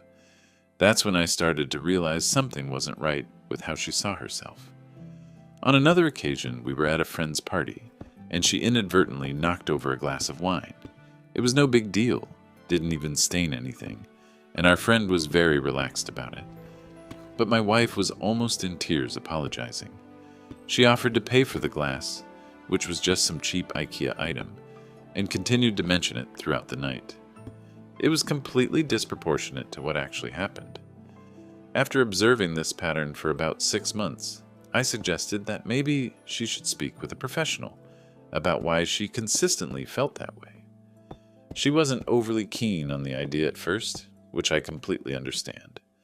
Therapy can appear daunting if you've never done it before, so I proposed we try couples therapy instead, even though we hadn't been together for very long. I thought it might make her feel more at ease if I was also involved, and honestly, I believed it could help me address some of my own issues from my previous relationship.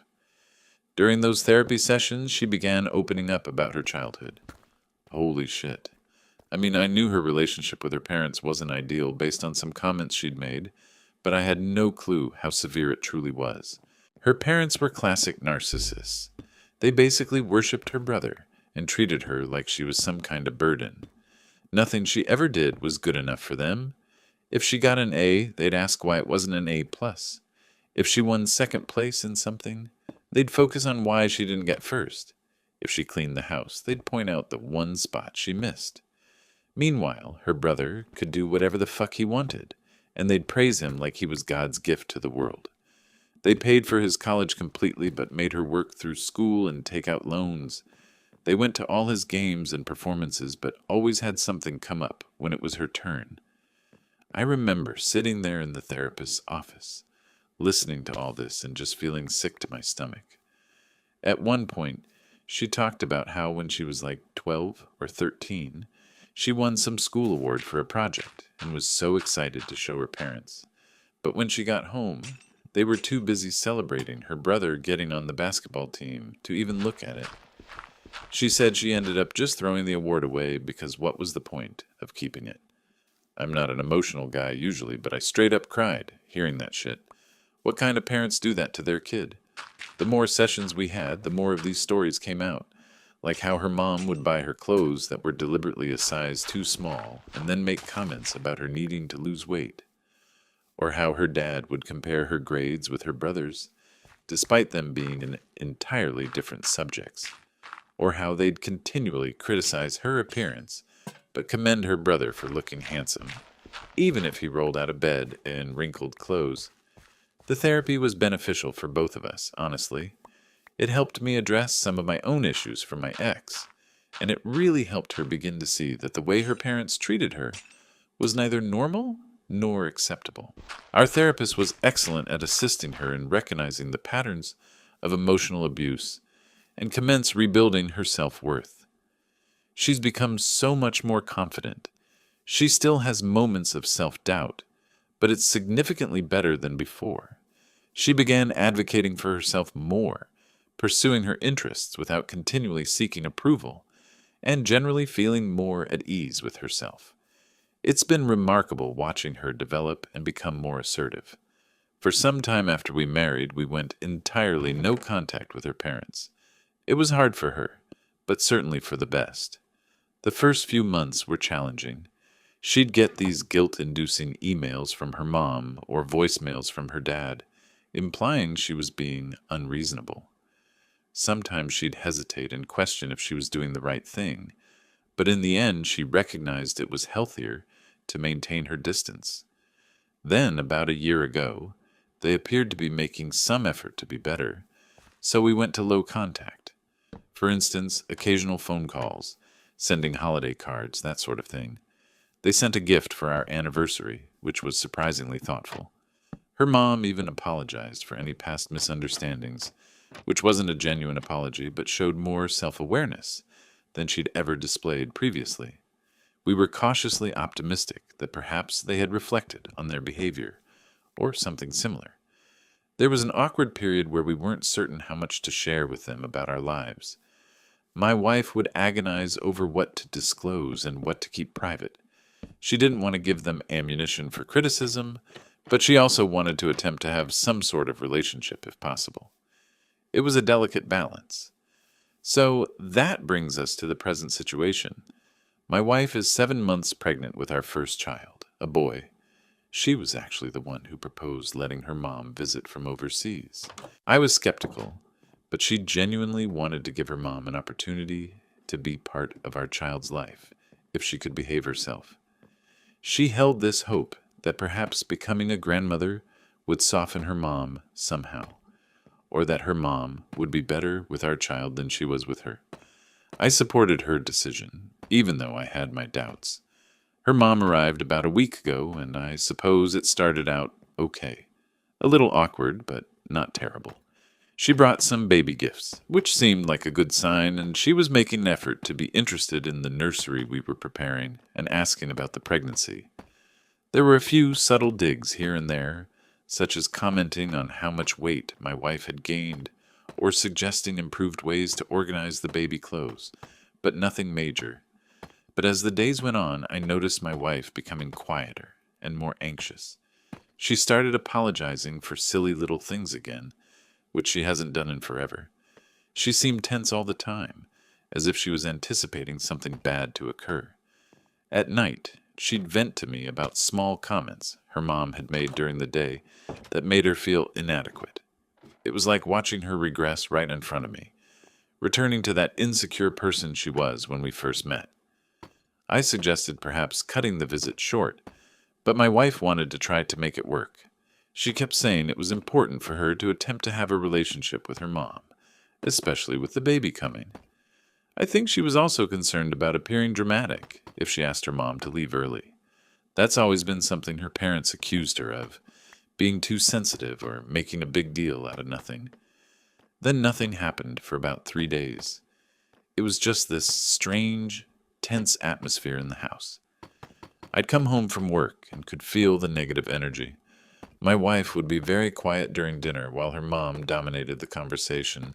I'd try to introduce topics I knew my wife was knowledgeable about or interested in, but her mom would somehow always circle back to stories about her brother or unsolicited advice about the baby. Then last night, everything went to shit.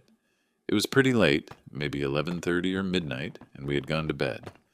My wife got up to get something to drink because she was having pregnancy cravings for apple juice. I had to use the bathroom, so I got up too. When I came out of the bathroom, I heard shouting coming from the kitchen. At first, I thought maybe someone had broken in or something had happened. I ran down there and found my wife standing there looking absolutely terrified, with a broken glass on the floor and apple juice everywhere. Her mom was screaming at her about how apple juice is bad for the baby, and my wife was trying to kill the baby, and she doesn't deserve to be a mother if she's so selfish and careless.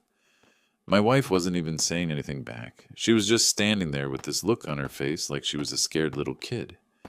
It was the exact same expression I'd seen in old photos of her from childhood. This sort of resigned terror, like she was just waiting for the verbal assault to be over. I fucking lost it. I didn't even think. I just started yelling at her mom to get out of our house. When she tried to argue with me, I told her if she didn't leave right away, I'd call the police and have her removed. She kept saying it was the middle of the night, and where was she supposed to go, but I honestly didn't care a bit at that point. Our area has plenty of hotels, and she has money. I just wanted her away from my wife. She tried to appeal to my wife, saying something like, "Are you going to let him treat your mother this way?" But my wife just kept staring at the floor. When I moved toward the phone like I was actually going to call the police, her mom finally started gathering her things. She tried to make a big dramatic scene about leaving, going on about how ungrateful we both were and how she was just trying to help. She made a point of saying she'd remember this when we needed her help with the baby. Just more manipulation tactics. Eventually, she called an Uber and left, still complaining the whole time. After she was gone, I spent like an hour just trying to calm my wife down. She was shaking and crying. She told me that the juice she was drinking was actually fresh apple juice she makes herself from organic apples, not even the processed kind from the store. Not that it fucking matters, since a glass of apple juice isn't going to harm anyone anyway. But apparently her mom had read some article about how too much fruit sugar is bad during pregnancy and decided to use that as a weapon to criticize my wife. It wasn't about the juice at all. It was simply another chance to make my wife feel insufficient and unable to be a good mother. My wife also told me that throughout the week, her mom had been making small remarks when I wasn't present. Stuff like, "Are you sure you're eating right? The baby looks small in the ultrasound pictures." Or, "I hope you're not planning to go back to work after the baby comes. Children need their mothers at home." Just ongoing small digs meant to erode her confidence. Since then, we've been getting calls and texts from her family members saying, "I'm a total jerk for kicking an old woman out in the middle of the night." Her brother called and left a lengthy voicemail about how I'd manipulated his sister against the family, and how I'm some sort of controlling monster. Apparently, her mom has been telling everyone that I physically threatened her and made her feel unsafe, which is complete nonsense. I never even went near her. Even my own parents called to tell me I should have let her stay and dealt with it in the morning. They said I could have simply separated them for the night and had a calm talk the next day. Maybe they're right, and I should have handled it differently. But seeing my wife so upset just set something off in me, and I reacted. I know my parents mean well, but they didn't see how terrified my wife looked. The truth is, I don't really regret it. The look on my wife's face was just like the same terrified expression she used to have years ago when we first met, and she was still under her parents' influence. I'm not going to let her get pulled back into that mental state, especially not while she's pregnant. I feel like the stress of having her mom around was probably worse for the baby than any amount of apple juice could ever be. It's been a day now, and my wife seems to be doing better with her mom gone, but I keep receiving these angry messages from her family. They've clearly only heard her mom's version of events. I blocked a few of the more bothersome ones, but it's still stressful. My wife is upset about the whole situation, but also seems relieved that her mom is gone. I've been trying to make the house as calm and positive as possible. I took a few days off work so we could just relax together. We've been watching silly comedies and getting takeout and trying to focus on getting ready for the baby. I think it's helping, but I know she still feels guilty about the whole thing. She continues to wonder if she should have tried harder to make it work with her mom, which breaks my heart because she's always been the one putting in all the effort. I keep telling her that it's not her job to manage her mom's emotions or behavior, but it's hard to overcome decades of conditioning. She spent her entire childhood being told that any problem in the relationship was her fault, so it's difficult for her to accept that some people are simply toxic no matter what you do. So Reddit, Ida, I know kicking someone out at night is not ideal, but I don't think I was wrong to protect my wife. Update. Most of you agreed I was NTA, which helped me feel better about the situation since I was very conflicted for a few days after everything happened. There were some people saying I overreacted, and I've been considering that as well. Maybe I could have handled it better, but at that moment, I just saw red. Many people were messaging me requesting an update, so here it is. Much has happened since I posted, though frankly not as much as some of you had predicted in the comments. No, we didn't get a restraining order LOL, and no, her mom did not try to break into our house in the middle of the night. First off, me and my wife went to therapy again after this entire situation. We found our old therapist was still practicing, so we booked an emergency session. It was very helpful to have a neutral third party to discuss everything with. During the session, she shared why she had invited her mother to visit initially. She said she'd seen how her mom sometimes behaved kindly with her brother's kids, and she had this wish that maybe her mom would be similarly with our son.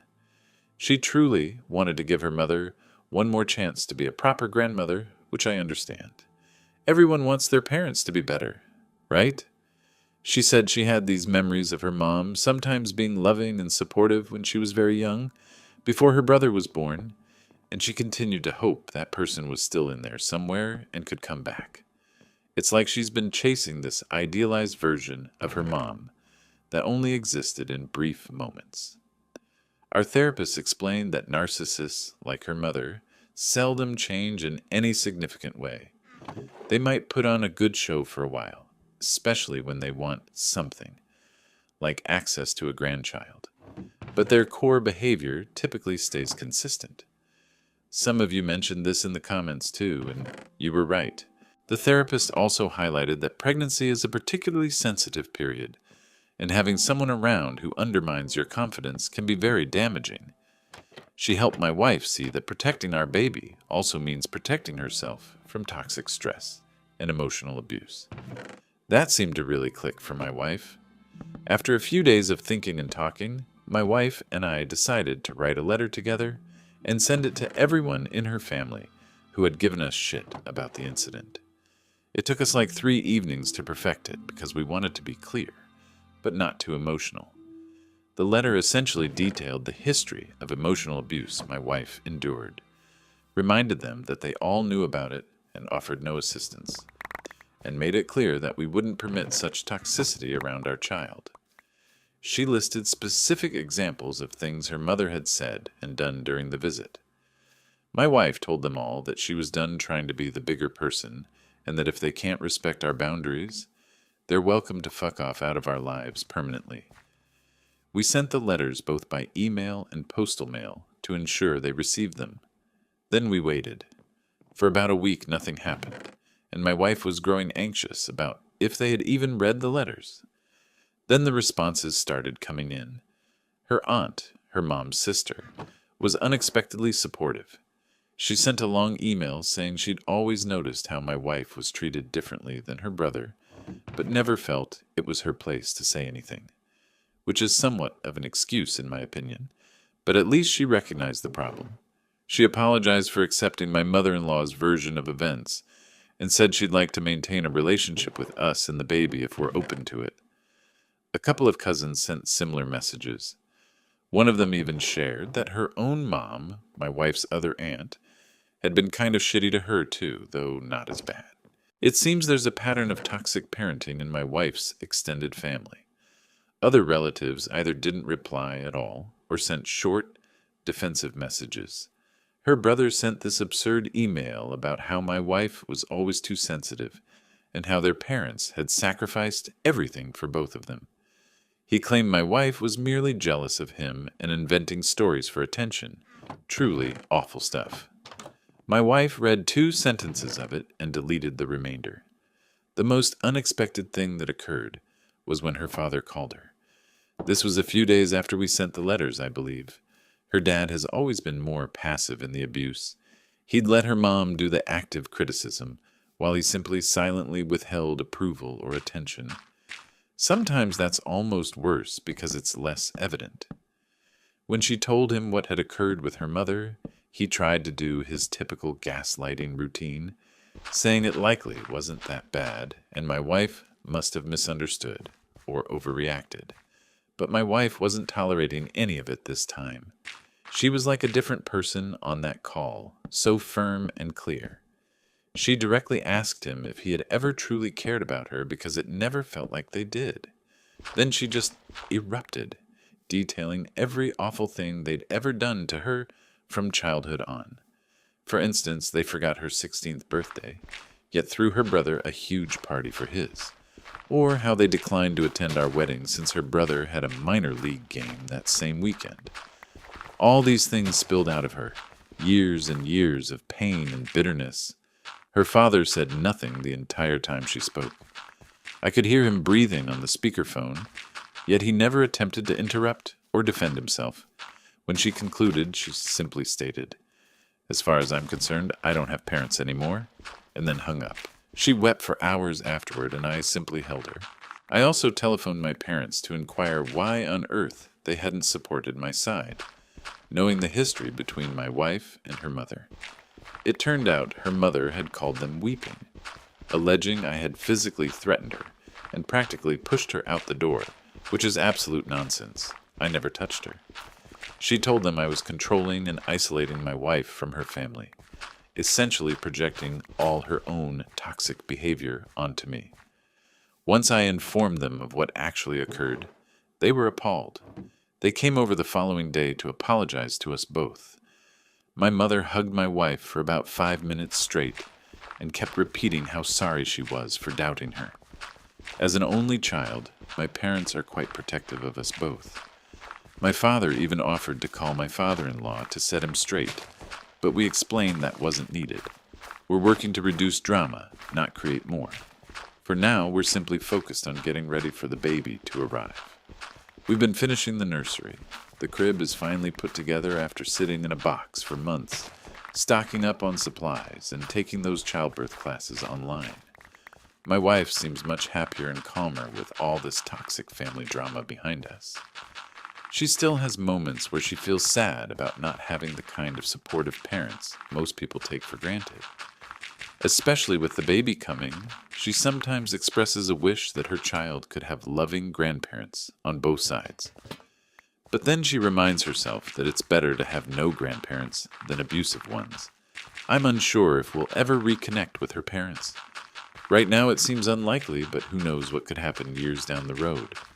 My wife has clarified that any future relationship would require genuine acknowledgement of the past abuse and real, consistent change in behavior, not merely hollow apologies or temporary good behavior. I may update again after the baby is born, depending on if anything else happens. Thanks again for all the support and advice. Now, this next one will really shock you. I'm a 45-year-old man, divorced for 5 years from my ex-wife, Sarah, 43. Once our divorce was complete, Sarah received primary custody of our 3 children, even though she had cheated on me while we were married. I firmly believe, and have always believed, that she only pursued full custody to ensure she got child support payments from me. It wasn't about the kids' welfare or what was truly best for them over time. She was aware she couldn't depend on alimony, as I possessed clear proof of her disloyalty with my ex-best friend, Thomas. The evidence I had collected from a mutual laptop we shared would have prevented her from obtaining continuous financial aid through that channel. Instead of battling a fight she could lose regarding alimony, Sarah cunningly swayed our eldest daughter, Maya, into thinking I was the bad guy in our family's tale. Maya was 15 during the proceedings, making her mature enough to have her wishes taken into account in family court.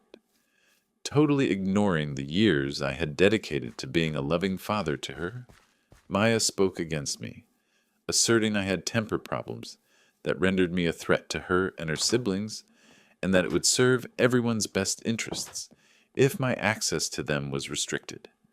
These assertions were completely made up, but originating from my own child, they held considerable influence in the courtroom. The court treated Maya's testimony very earnestly, as I had feared they would, and granted Sarah primary custody. I was first granted only supervised visitation rights and mandatory counseling. Afterward, I was permitted unsupervised visits. These supervised visits were degrading for me, needing to interact with my own children while being observed by a court-appointed supervisor as if I were a sort of danger. During these visits, I usually only saw my two younger children, Noah, then aged 8, and Emma, who was 6. They were the only ones who seemed truly distressed by my absence and glad whenever I visited. Even after the supervision mandate was removed, Maya kept avoiding these visits completely. Now Noah is 13 and Emma is 11. Lately, during our usual weekend visits, they've been informing me that Sarah and Maya have been disagreeing often for the last few months. As they tell it, the disagreements have been becoming progressively more heated. Maya is now 20, and when she comes home on her university breaks, she seems unusually stressed. The children have noted that she frequently appears upset and withdraws to her room following these disagreements. I found this astonishing, as Maya had always been Sarah's favorite child. After the divorce was settled, Maya entirely ceased speaking to me and never explained why she lied in her testimony, leading to my loss of custody of my children. I always suspected Sarah had influenced her, but I never discovered the precise specifics of what had occurred between them. The previous weekend, I visited Sarah and Thomas's home. Yes, they weed after our divorce. She swayed her, but I never found out the exact particulars of what took place between them. The previous weekend, I drove to Sarah and Thomas's residence. Indeed, they married following our divorce, to collect Noah and Emma for our customary weekend together. I usually wait in the driveway, and the children emerge to greet me, to steer clear of any needless contact with Sarah or Thomas. To my astonishment, Maya emerged with them. This was entirely unlike her, as she typically shuns me completely, even retreating to her room when I arrived to collect her siblings. She came up to my vehicle and stated she genuinely needed to speak with me about something significant. Her manner was grave, and I could discern she was apprehensive. I was stunned by this abrupt shift in conduct, but instantly dismissed her, informing her I had no desire to converse with her about anything. Even though 5 years had elapsed, and despite her being my daughter, I've never been able to pardon or overlook what I endured due to her untrue testimony. The anguish of having my reputation destroyed by my own child in court was something I couldn't simply overcome. I departed with Noah and Emma as swiftly as I could, passed the weekend with them engaging in our customary activities, and upon bringing them back home, Maya attempted to speak with me once more. I totally disregarded her and departed immediately, wishing not to participate in what I presumed would be a discussion that would merely reawaken past hurts. Following that meeting, Maya started phoning me repeatedly, something she had never done throughout all these years.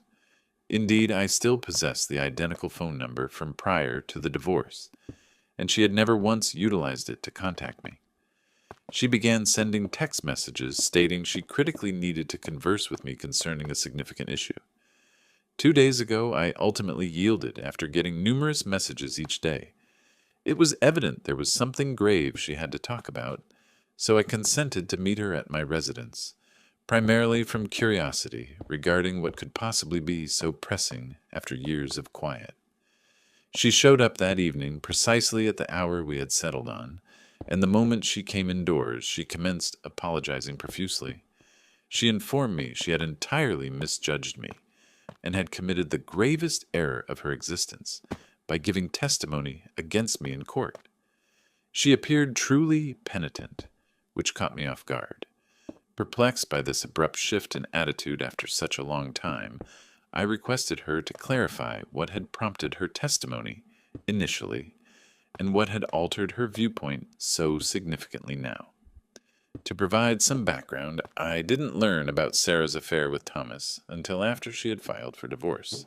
She handed me the papers, admitted to the affair as if it were a minor detail, and behaved as though the decision was already settled. I initially attempted to salvage our marriage and told her I was prepared to work through it for the sake of our family, but she insisted she wanted to build a life with Thomas. After several days of feeling devastated by the collapse of my marriage, anger and humiliation took over, and I decided to fight for everything in the divorce. Nonetheless, I tried to keep our children out of it, believing they shouldn't suffer more than necessary from their parents' problems. I simply wanted to keep my assets, the house, and everything we had built together during our marriage. I felt entitled to these things, given the circumstances of our separation. Sarah wasn't pleased with this arrangement, as she realized she'd be left with very little, especially since Thomas was struggling professionally at that time. His business ventures had not been successful, and he was between jobs. That's when the custody battle truly began. She recognized that child support was the only way to secure ongoing money from me. Since our younger children were too young to significantly influence the court's decision, she focused on manipulating Maya by lying about numerous things to make me look like the villain of our family drama. As Maya recounted, Sarah persuaded her that I had made her give up her medical school education when she became pregnant with Maya. This was wholly untrue. Sarah had chosen to depart medical school by her own choice, concluding that the strain was too much for her during pregnancy. She asserted I had urged her to be a stay-at-home mother after Maya was born and we married, when in truth it had been a shared choice, stemming from what we believed was ideal for our family at that moment. Sarah also informed Maya that I had treated her as if her sole role was to bear children, insisting she provide me with at least 3 kids, and allegedly planning for a 4th. Yet another total untruth. We had both desired children, and each pregnancy was arranged and consented to by both of us. Sarah persuaded Maya that I only focused on her when she was pregnant with my children, but apart from that, never displayed any concern for her welfare or aspirations. She asserted this inattention had compelled her to find solace with Thomas, who allegedly displayed true interest in her as an individual rather than merely as a mother. She convinced Maya that I was the villain in their love story and that I was intending to defraud Sarah of all she was due in the divorce. Child support, she stated, was the sole means to obtain anything from me, portraying me as a person who would abandon her penniless out of malice. Maya accepted every word without doubting any of it, solely because it originated from her mother, with whom she had always felt a bond. Thus she testified against me, reiterating the falsehoods her mother had shared with her, as though they were proven facts.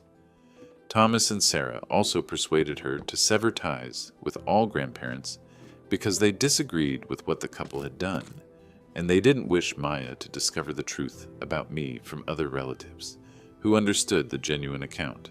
She never challenged them even once, embracing their version entirely.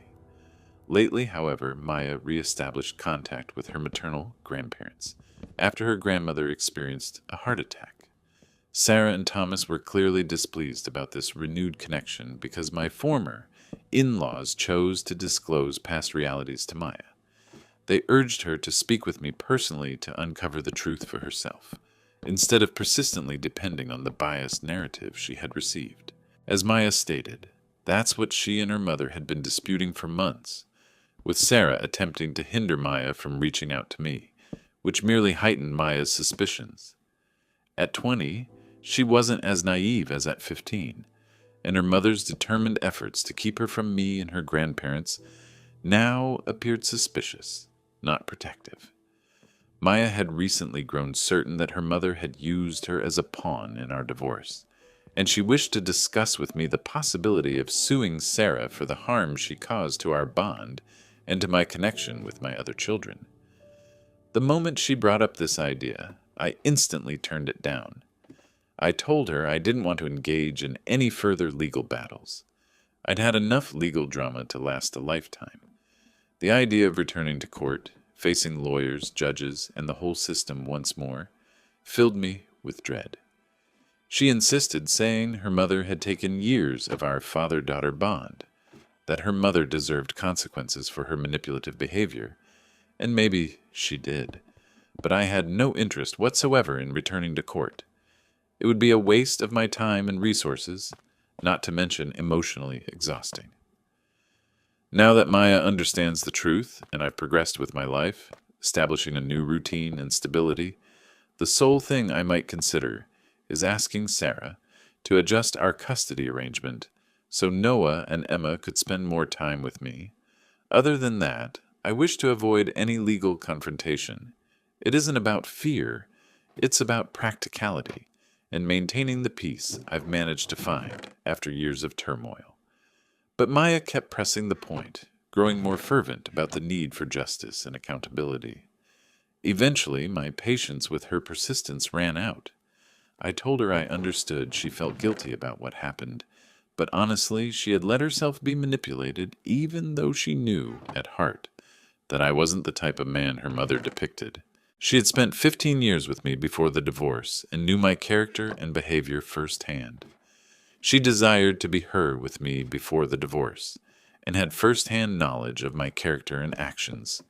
She wanted to be her mother's hero at that time, and now she wanted to be mine. I told her to stop meddling in issues that no longer concerned her, considering she's 20 years old now. There's no custody arrangement stopping her from spending time with me and atoning for her past actions. Regarding her siblings, I would manage that situation myself through proper channels, but she needed to stop pressuring me to do something I had no amends for her past actions. Regarding her siblings, I would manage that situation myself through proper channels, but she needed to stop pressuring me to do something I had no desire to do simply because she felt remorseful about her past involvement. She seemed stunned by my stern tone and impoliteness. She left with little to say and hasn't reached out to me since that confrontation. Now I'm questioning if I was too harsh with her, if my persistent bitterness led me to dismiss a true effort at reconciliation too severely. Am I the jerk for telling my daughter to stop interfering and trying to be the hero in every instance? Update 1. After sharing my story and going through the comments, I understood I hadn't been in regular contact with my former in-laws for a long time, so I had no idea they were still trying to prompt Maya to get in touch with me. I recently talked with them to inquire about precisely what they had told Maya, and they confirmed they had, in fact, urged her to contact me. They clarified they hadn't told me this because they didn't wish to unnecessarily raise my expectations in case she chose not to reach out in the end. They understood how painful the separation had been for me and didn't want to increase that pain if their attempts were unsuccessful. I conveyed my appreciation for their involvement and assistance. They had also given testimony for me during the custody hearing alongside my parents, which had formed an uncomfortable dynamic in our relationship. But we had kept in touch somewhat over the years despite the difficulties. Nonetheless, because of my demanding work schedule recently, I hadn't spoken with them for months. We had grown somewhat distant, not because of any disagreement, but simply the natural space that sometimes arises when people aren't actively involved in each other's lives. I'm grateful they decided to step in this way because Maya has at last uncovered the truth about her mother, thanks to them. This means I can now file for joint custody of Noah and Emma, which is meaningful advancement, and I'm immensely thankful for their part in making this possible. Before I continue my update, I want to explain something crucial about my earlier custody attempts. I have tried to gain joint custody of my younger children in the years following the divorce. I attempted twice through formal legal channels, but Sarah fiercely resisted any modifications because she knew the younger children were her sole basis for child support payments from me. Since Maya was already an adult by then, I reluctantly confess, but she and her lawyer were rather skilled at painting me negatively to the court, using Maya's earlier testimony against me and suggesting that nothing had changed regarding my allegedly volatile nature. I was recommended by my own attorney to pause and establish a more solid case before trying again. For the past 3 years, I decided to wait, rather than squander my time, effort, and funds on what appeared to be a losing fight given the precedent already set. It's more complex than I've outlined, but I guarantee I made every effort within the limitations I encountered. Regarding the update, I chose to talk with Maya in the end and settle our differences because after pondering for several days, I understood the universe was offering me a second opportunity to reconnect with the daughter I had lost to Sarah. I couldn't dispute that after Maya was born, my challenging career left me with scant time for her, and it was mainly Sarah who spent days and nights looking after her. I wasn't entirely absent from her life, but understandably, having spent more time with her mother, Maya formed a tighter connection with her. As I noted in my initial post, Maya was Sarah's favorite child, and they had always had a unique bond that occasionally made me feel like an outsider in their dynamic. I attempted to place myself in Maya's situation, and I understood it would have been hard for me to question my own mother either, considering their closeness. She made an error at 15, a considerable one with enduring repercussions, and she kept believing her mother until lately. That's something she'll need to cope with for the rest of her life. She opted to lie about me and damage my relationship with her siblings for years, and that will also remain with her always. These aren't minor offenses that can be readily forgotten or disregarded, but the fact that she admitted her error and came to me to make amends holds substantial weight. After considerable thought and inner conflict, I chose to at least speak with her instead of rejecting her apology entirely. So earlier today, I phoned her and stated I was prepared to talk with her once more. If she wished to settle matters and start mending our connection, she could visit my home that night so we could have a suitable in-person discussion. Regrettably, she had already gone back to college in a different state, but we arranged a video chat so we could at least talk things over for now until she could come by personally. Later that day, we met virtually, and after short, uneasy hellos, we commenced our discussion. Neither of us appeared unsure how to behave after so many years of separation, but we both understood the necessity of tackling the problems head on. I conveyed my profound disappointment that for 5 years she never, for a moment, doubted the tales her mother had recounted, never tried to confirm them with me or with other family members who were aware of the facts. I further stated that given how I had consistently treated her with love, fondness, and esteem from childhood, I considered it preposterous that she had opted to fabricate for her mother without offering me a chance to vindicate myself. Regardless of my efforts to overcome it, it would be out of the question for me to overlook what occurred and act as if nothing had gone wrong.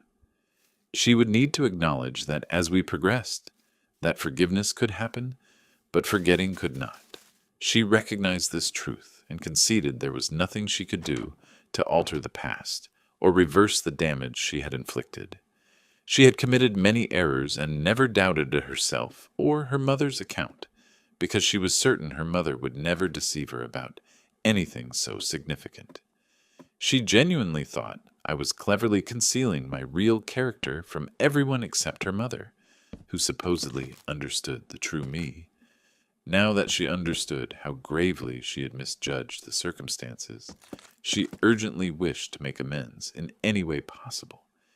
Even if I didn't want to undertake legal action against her mother, she hoped I would at least grant her another opportunity to show herself as a better daughter than previously. She acknowledged that some of these deeds would trouble her for the remainder of her life, and she couldn't fairly anticipate me to overlook the distress and sorrow she had brought about. But she was requesting an opportunity to mend some of the harm and reconstruct our bond steadily on whatever conditions I was at ease with. After our long discussion, I told her I still needed time because this was all very sudden and unexpected, and I needed space to process all that had happened and everything she had told me. She agreed without hesitation and said I could take all the time I needed, repeating how deeply sorry she was for what she had done and the pain she had caused. Despite her efforts to remain composed throughout our conversation, she eventually broke down in tears, as did I. The emotional weight of everything that had been lost was overwhelming for both of us. In the end, I'm glad we had this conversation because we were able to discuss many issues openly and honestly, which is the only way to move forward from the mess Sarah created. To be honest, I'm not sure if I'll ever be able to fully forgive her and put this behind us completely, but it's worth trying for both our sakes. Update 2. It's been a few days since my last update, and after speaking with Maya, I decided to talk to Sarah about adjusting our custody arrangement so that Noah and Emma could spend more time with me. I had been planning to address this issue this year anyway, regardless of Maya's return to my life, and the perfect opportunity had presented itself now that I had extra leverage. I contacted Sarah and told her we needed to discuss the custody arrangement seriously. As I anticipated, she immediately tried to sidestep the conversation, stating she was busy for the next few weeks, with work and other commitments. Clearly, she was stalling, hoping I would drop the issue as I had in prior years. So I told her that Maya had already spoken to me extensively, and if she didn't want me to take her to court and sue her for her actions and deceit, she should meet with me to legally change the custody arrangement. I also informed her I wanted her to stop getting child support payments from me, as I knew she and Thomas had recently started a business together, so they weren't struggling financially anymore as they had claimed for years. I also demanded that she give back the money she had taken from me under false pretenses, however she could manage it financially, or else I would take her to court with Maya's backing, as Maya was now ready to testify in my favor and expose the full truth about what had occurred. I gave her a clear choice: either cooperate without facing legal consequences, which I preferred to avoid for everyone's sake, or face a more challenging path through the courts. Entirely her decision which route we would take. With Maya now on my side, I felt a confidence I hadn't known before, and didn't care what Sarah thought of my ultimatum or how she might describe it to others. I believed I had earned the right to stand firm after everything she had subjected me to for so many years. She went silent on the other end of the line and said she needed time to think about it and consult Thomas. Her tone had clearly changed, missing her usual attitude and confidence when dealing with me, which was exactly what I wanted to hear after so long. I gave her until the end of the week to decide, but warned her that if I didn't get an answer by then, I would contact my lawyer right away, and she might lose even more if we went the legal route, with Maya's testimony backing my case.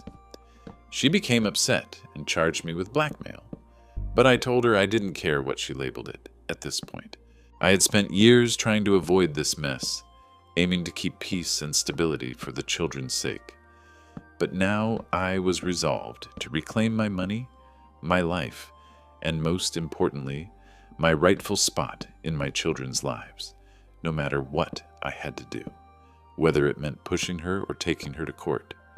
Until recently, I had felt differently about this confrontational method, but I realized my reluctance came from my prior negative experience in court and the fear of losing again.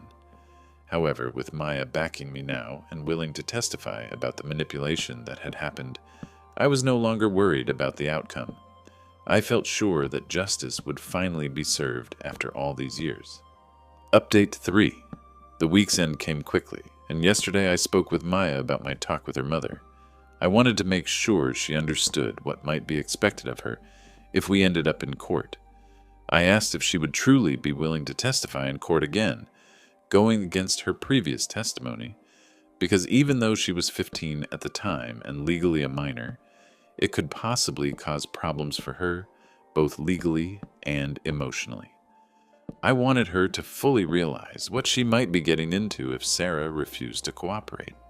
She assured me with full certainty that even if she faced personal consequences, it would be for a worthy cause because what Sarah had done to both of us was unforgivable and couldn't be justified by any reasonable standard. Also, she openly admitted that her own actions were wrong from the beginning. She knew she was lying when she testified and decided to do so to help her mother get what she wanted in the divorce.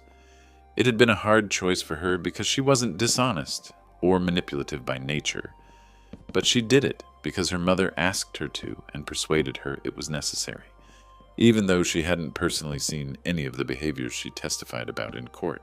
Now she was ready to do whatever it took to make things right, no matter the possible consequences to herself or her relationship with her mother. I felt emotional when she said this because it confirmed, without a doubt, that she was serious about making amends. She wasn't just saying these things to clear her conscience, she truly meant them and was ready to support them with action. Nonetheless, I hoped Sarah would agree to my requests without much fuss, saving us all from legal issues, which I wanted to avoid if at all possible. If she was thinking logically about her own interests, she would want to avoid court too, considering what could be revealed. Earlier today, I finally called her for her reply, hoping she had reached a sensible decision. She didn't answer my first few calls, so I messaged her, stating that ignoring the problem wouldn't make it vanish, something she should have learned by now. Eventually, she called me back, and for the first few minutes, she procrastinated and wasted my time with small talk and unclear statements. I directly asked her if she had a response to my proposal, or if I needed to contact my lawyer, right away, as I was growing weary of the conversation and her avoidance tactics. After sidestepping the question for several more minutes, attempting to guide the conversation in other directions, she finally agreed to my terms. Her sole request was that we keep lawyers out of it entirely, and I told her I would agree to that condition as soon as she ensured the first repayment would be made within the coming month. I wasn't prepared to wait indefinitely for her to start making things right. She tried to negotiate once more, asserting that she and Thomas had recently started their business venture and needed time to become profitable before they could commence repayments. But I wasn't interested in her excuses or financial state. I had given her ample time over the years to do the right thing. She had never acknowledged her mistakes or attempted to make amends in any way, so I felt I owed her nothing at this point. However, being an honest person with integrity, I only wanted what was rightfully mine, not a single penny more. I had carefully reviewed the child support payments from the past few years, which I strongly suspected she had put aside for personal use, rather than spending on the children as intended. Even if she hadn't misused the funds, it didn't matter legally or morally because she wasn't entitled to that money in the first place, having acquired it through deception and manipulation. I believe that's the money she used to fund her business venture initially, though I couldn't prove it conclusively. My accountant had precisely calculated the total amount owed, factoring in every payment made, and she would need to repay that sum in full. I didn't plan to use the money for myself. I intended to put it aside for the children's future education and needs, but she didn't need to know that detail. I was being fair and only asking for what I genuinely deserved, unlike her approach throughout our divorce and custody proceedings. I told her to consider this my final act of goodwill, and to be thankful that I had chosen not to pursue legal action that could potentially lead to much worse outcomes for her. She kept trying to negotiate more favorable terms, but I ended the call suddenly. I then texted her, saying I didn't want to discuss it further as it was a waste of my valuable time. I just wanted the payments to arrive on schedule according to the agreement we had reached, and if there were any delays or issues, she could be absolutely certain I would take her to court without hesitation.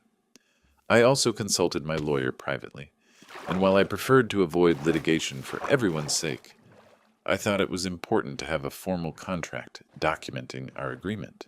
I informed Sarah that I would send the contract the following week for her signature. These were my terms, and I believe they are completely fair given the situation. Whether anyone approves of my method or attitude is irrelevant to me, because I feel that the time for consideration and gentleness has long since passed. I won't put up with any more mistreatment or manipulation from Sarah or anyone connected to her, including Thomas. Update 4. It's been a few months since my last update, and Maya and I have been actively trying to make our relationship better.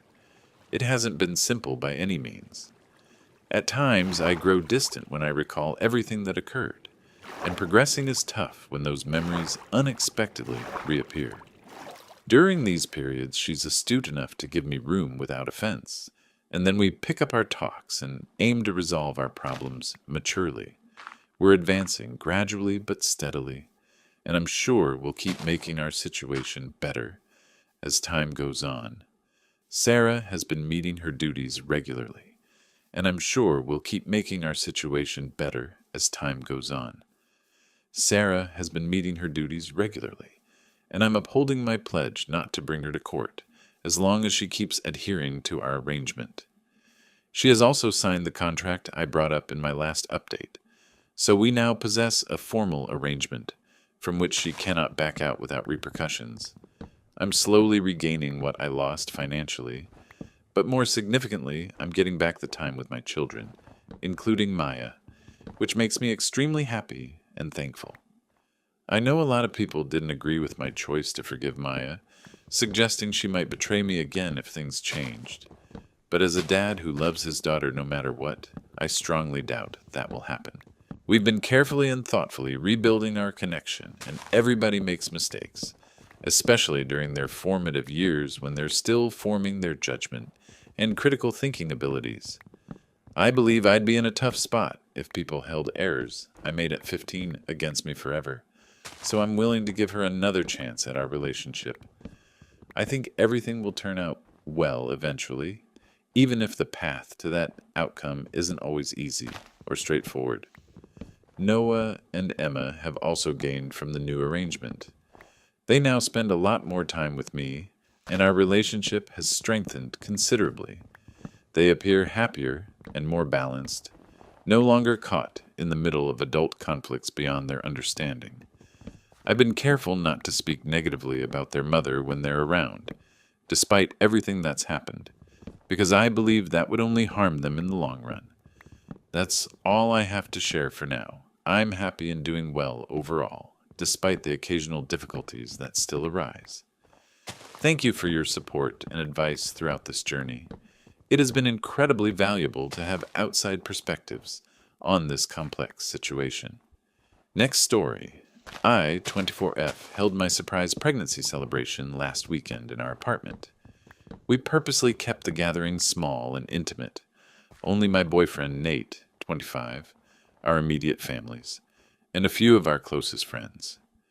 Nate and I have been together for nearly 3 years now. We met in our last year of university through mutual friends.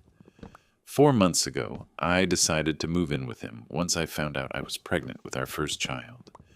I was genuinely scared initially when I saw those 2 pink lines on the test, given we're both quite young, still beginning our professional careers, and hadn't ever lived together before. Moreover, our families had only gotten together a few times, and hardly knew each other past polite conversation. Yet despite these possible challenges, we both truly wanted this baby and felt connected to the life inside me. So we jointly chose to make this new setup succeed, no matter what difficulties lay ahead. After many lengthy discussions regarding our future, we decided we would get officially engaged shortly, and then get married properly, after the baby arrives and life settles into a new normal. My family was fully supportive right from our announcement, offering help and showing true excitement at becoming grandparents, aunts, and uncles. However, Nate's older sister, Vanessa, 29, and his mother, Caroline, went through what could only be called a complete personality transformation toward me immediately after Nate officially announced our pregnancy and future plans to both families. Before this revelation, they had always presented themselves as friendly, welcoming, and seemingly approving of our relationship whenever we interacted at family gatherings or holidays. After that, Their demeanor transformed dramatically into something cold, markedly distant, and more passive-aggressive with every encounter, making for an uncomfortable atmosphere whenever we were in the same room together. A few days after the announcement, Nate later told me in confidence that they had confronted him privately about the whole situation when I wasn't there. Even though they explicitly swore him to total secrecy and made him promise not to share their conversation with me no matter what, he felt he had to tell me everything they had said behind closed doors. Their many objections ultimately came down to two main problems that they couldn't seem to get over. Firstly, Vanessa was already planning her wedding to her boyfriend of 5 years in only 3 months, and she strongly felt that our pregnancy news was intentionally taking attention and focus from her big moment in the spotlight, which she had been planning for over a year. Secondly, and much more insulting to my character and honesty, they openly believed I had intentionally and strategically gotten pregnant as part of a master plan to permanently secure my position in their family, specifically due to their comfortable financial situation and standing in the community. To offer some needed context about our respective financial backgrounds, Nate's family is undeniably well off financially and has been established in the community for generations. His father, Richard, owns and runs a highly successful regional construction company that employs over 50 people and handles major commercial and residential projects across the state. Caroline, in the meantime, manages their extensive real estate investment portfolio, comprising multiple rental properties and commercial buildings across several neighboring counties. They reside in a spacious house in an exclusive neighborhood, with all the amenities that come with financial success, accumulated over decades of hard work and smart investments. In contrast, my parents both hold respectable but modest positions in healthcare administration at the same regional medical center, were solidly middle class, but certainly not wealthy by any reasonable measure.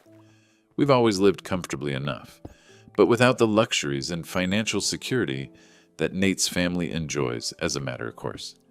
Given this disparity, their claim that I had deliberately engineered this pregnancy as some calculated social climbing strategy to improve my financial situation was not just offensive, but deeply, personally hurtful on many levels. It entirely disregarded the genuine feelings Nate and I had developed for each other over 3 years together.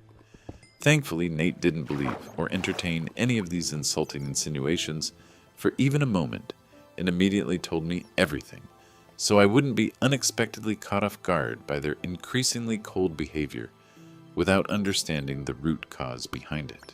Despite the hurt caused by these accusations, we ultimately didn't completely cut contact with Vanessa and Caroline because Richard, specifically and repeatedly, asked everyone involved to maintain the peace for the sake of family harmony. The family had several significant life events approaching, including Vanessa's planned wedding in just 3 months, and eventually our own ceremony sometime after the baby's arrival. And Richard expressly wanted to avoid any public displays of family discord or dramatic confrontations that might overshadow these important occasions. Given this difference, their claim that I had intentionally engineered this pregnancy as some calculated social climbing strategy to improve my financial situation was not only offensive, but deeply, personally hurtful on many levels. It entirely disregarded the genuine feelings Nate and I had developed for each other over 3 years together. Thankfully, Nate didn't believe or entertain any of these insulting insinuations for even a moment, and immediately told me everything, so I wouldn't be unexpectedly caught off guard by their increasingly cold behavior without understanding the root cause behind it. Despite the hurt caused by these accusations, we ultimately didn't completely cut contact with Vanessa and Caroline, because Richard specifically and repeatedly asked everyone involved to maintain the peace for the sake of family harmony. The family had several significant life events approaching, including Vanessa's planned wedding in just 3 months, and eventually our own ceremony sometime after the baby's arrival, and Richard expressly wanted to avoid any public displays of family discord or dramatic confrontations that might overshadow these important occasions. Since Richard had consistently defended me from the very start of this uncomfortable situation, and shown genuine kindness toward me when others in his family had not, we reluctantly agreed to remain outwardly civil with Caroline and Vanessa, primarily out of respect for him and his wishes, rather than any desire to maintain relationships with them. As my pregnancy progressed and became increasingly visible, Richard thoughtfully suggested that Nate and I should consider getting formally engaged somewhat sooner than we had initially planned. His reasoning focused on the fact that I was noticeably starting to show, and he believed an official engagement would present a more favorable impression to their extended family members, business associates, and broader social circle who might otherwise gossip or make judgments about our situation. We were genuinely comfortable with that recommendation anyway, as it aligned with our existing intentions, so we proceeded with the engagement and arranged a modest celebration afterward to mark the occasion with close friends and family.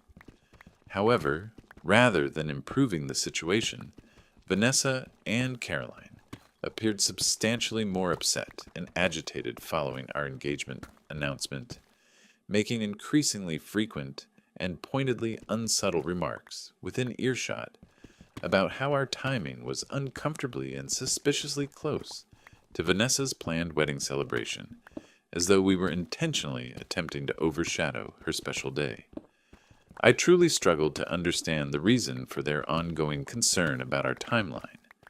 We had repeatedly clarified many times during family gatherings that we absolutely would not consider getting married until well after the baby was born, and we had adjusted to parenthood, and even then, we would realistically need several more months to properly plan a wedding ceremony that would satisfy both families. By any reasonable estimate, our eventual wedding would likely happen at least 10 to 12 months after Vanessa's celebration, making any competition for attention totally irrelevant, given the significant gap and time between the two events. The tension finally erupted into open conflict during my pregnancy celebration last weekend. Without any warning or prior conversation, Vanessa deliberately came up to me while I was talking with some friends and pointedly asked to look at my engagement ring closely. When I innocently held out my hand to show her the ring Nate had chosen, she loudly remarked within earshot of several nearby guests about how expensive the diamond and setting must have been, drawing unwanted attention to our exchange. She then went on to make what she later claimed was merely a joke, that even if Nate ultimately chose against marrying me after the baby arrived, my child and I could certainly pawn the ring and live quite comfortably for a good while on the proceeds. Before anyone could respond to this improper remark, she then added with a faint smile that I should ensure to keep it safe in a secure spot, in case my clear plan to baby trap her brother doesn't eventually succeed as intended. Every single person nearby distinctly heard her intentionally loud comments, as the room briefly grew uncomfortably quiet. She uttered these highly improper remarks with a smile fixed across her face, and followed them with a forced laugh. But notably, only Caroline joined in with her own unconvincing chuckle, while everyone else stayed awkwardly silent or looked away in embarrassment. I stood there utterly speechless, unable to form any sort of response to such an unforeseen and public assault on my character and intentions.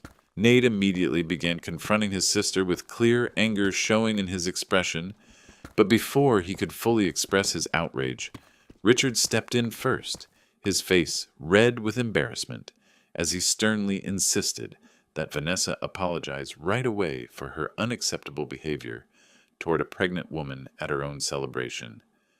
When Vanessa stubbornly refused his direct request, repeatedly and defensively insisting it was just a harmless joke that everyone was overreacting to, Richard made an announcement that plainly surprised everyone present.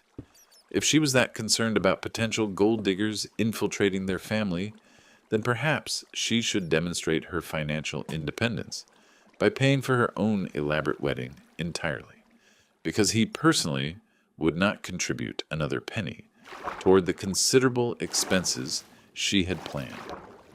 That particularly tense moment is when I finally found my voice after the initial shock had somewhat faded and said, with more confidence than I actually felt, that I truly thought Richard's suggestion was an excellent and appropriate idea, given the circumstances and Vanessa's expressed concerns about financial motivations.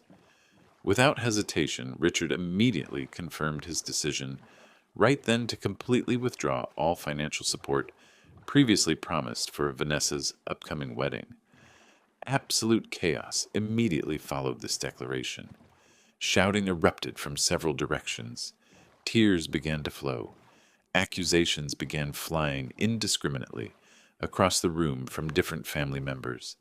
My increasingly uncomfortable friends swiftly made excuses and left the hostile environment, leaving only our respective immediate families remaining in the apartment. The heated argument continued without stopping for what felt like endless hours of circular accusations. My visibly upset parents, increasingly protective Nate, resolute Richard, and my overwhelmed self positioned firmly on one side of the living room, while Vanessa and defensive Caroline remained stubbornly rooted on the opposite side, neither willing to acknowledge any wrongdoing at all. Eventually, as the argument showed no signs of a productive resolution, and my stress levels kept escalating dangerously, I firmly told Vanessa and Caroline they needed to leave immediately, because I was becoming too upset by the ongoing conflict, which medical professionals had specifically warned me was potentially harmful for the developing baby. After they finally stormed out with additional muttered comments under their breath, Richard thoughtfully stayed behind to offer a sincere apology for the entire uncomfortable situation and explicitly told me I absolutely no longer needed to maintain any polite facade or pretense with them going forward. He emphasized that he completely understood if I wanted nothing at all to do with either of them following this unfortunate incident. I kindly accepted his sincere apology, understanding that beneath his initially firm insistence on maintaining family harmony, he was essentially just an old-school, traditional family man, genuinely trying his best to hold his increasingly fractured family together against progressively impossible odds and circumstances beyond his control. In the tense days following this unfortunate confrontation, Nate and I have intentionally stopped all direct communication with members of his immediate family, with the exception of Richard, who continues to check in on us periodically with genuine concern. Despite our clear boundary setting, Vanessa and Caroline have been relentlessly bombarding Nate's phone with numerous accusatory text messages and voicemails at all hours, dramatically claiming that I have single-handedly completely destroyed everything within their previously harmonious family dynamic. Their messages repeatedly stress how they supposedly don't know how they'll possibly afford the elaborate wedding arrangements at this late stage, that Richard has stopped speaking entirely to Caroline despite their decades-long marriage, and somehow, inexplicably, I personally need to fix everything that has gone wrong, as though the entire situation stems from my actions rather than Vanessa's inappropriate public behavior. Nate is visibly and increasingly stressed by this constant barrage of guilt-tripping communication, despite repeatedly assuring me that he genuinely wants nothing whatsoever to do with their unnecessary dramatic behavior and manipulative tactics. I can't help but feel partly responsible for the escalation because I openly encouraged Richard's spontaneous decision to withdraw the previously promised wedding funds, which undeniably escalated the already tense situation to a completely different level of family conflict. So considering all these complicated circumstances, AITA for vocally supporting my future father-in-law's impulsive decision to completely stop paying for my sister-in-law's planned wedding, edit to thoroughly clarify exactly how the wedding finances were originally supposed to function, since numerous people in the comments have been asking about the specific arrangements and expressing confusion about the financial implications of Richard's decision. Both Nate and Vanessa have had separate wedding funds gradually established by their parents over many years, intended to help cover their eventual marriage celebrations. For Vanessa's wedding ceremony and reception set for 3 months from now, she and her fiancé, Alex's family, had already covered the considerable deposits and various necessary advance payments to reserve venues, catering services, floral arrangements, photography packages, and other key wedding elements. According to the family's agreed-upon financial arrangement that had been settled months ago, Richard was set to cover all the remaining significant expenses associated with the celebration and also write Vanessa a detailed check shortly after the wedding ceremony to fully pay back everything she had already personally spent from her savings to obtain these services. This specific arrangement had been designed to simplify the potentially complex process of handling wedding finances involving multiple parties and ensure Vanessa wouldn't have to drain her personal savings for a long time. But now, given the present circumstances and Richard's resolute decision, since all the elaborate arrangements have already been formally made with vendors via mostly non-refundable deposits and contractual obligations, Vanessa realistically cannot withdraw from any of these financial commitments without losing substantial amounts of money that have already been paid. If Richard holds his ground and doesn't reimburse her as originally planned, she'll be entirely responsible for all costs herself, without the financial backup she had been counting on during the whole planning process. Her fiancé Alex and his extended family, regrettably, are in a surprisingly similar financial position to mine, typically comfortable in their daily lives, but definitely not rich enough to easily afford the exceptionally lavish wedding celebration that Vanessa had eagerly planned, assuming her father's financial support. As a result, they now find themselves in truly serious financial difficulty, with the wedding date quickly nearing and many financial commitments that cannot be readily canceled or changed without significant penalties. Update 1.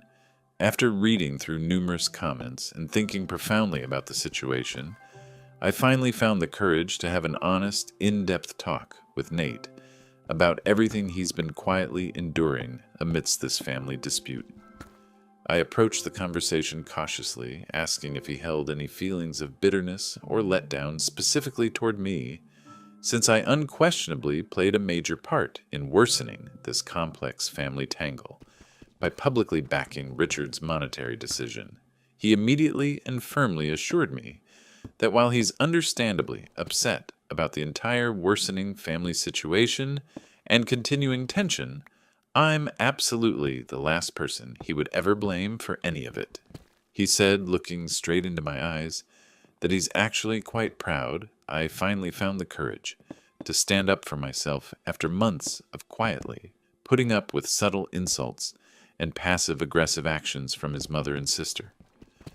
During our long conversation, he considerately noted that my seemingly spontaneous comment supporting Richard's financial decision wasn't at all unfair or unreasonable given the circumstances, especially considering the wider context of how Vanessa and Caroline had constantly and repeatedly hinted through many subtle remarks over recent months that I was simply a calculating gold digger intentionally trying to trap him into a permanent relationship through pregnancy.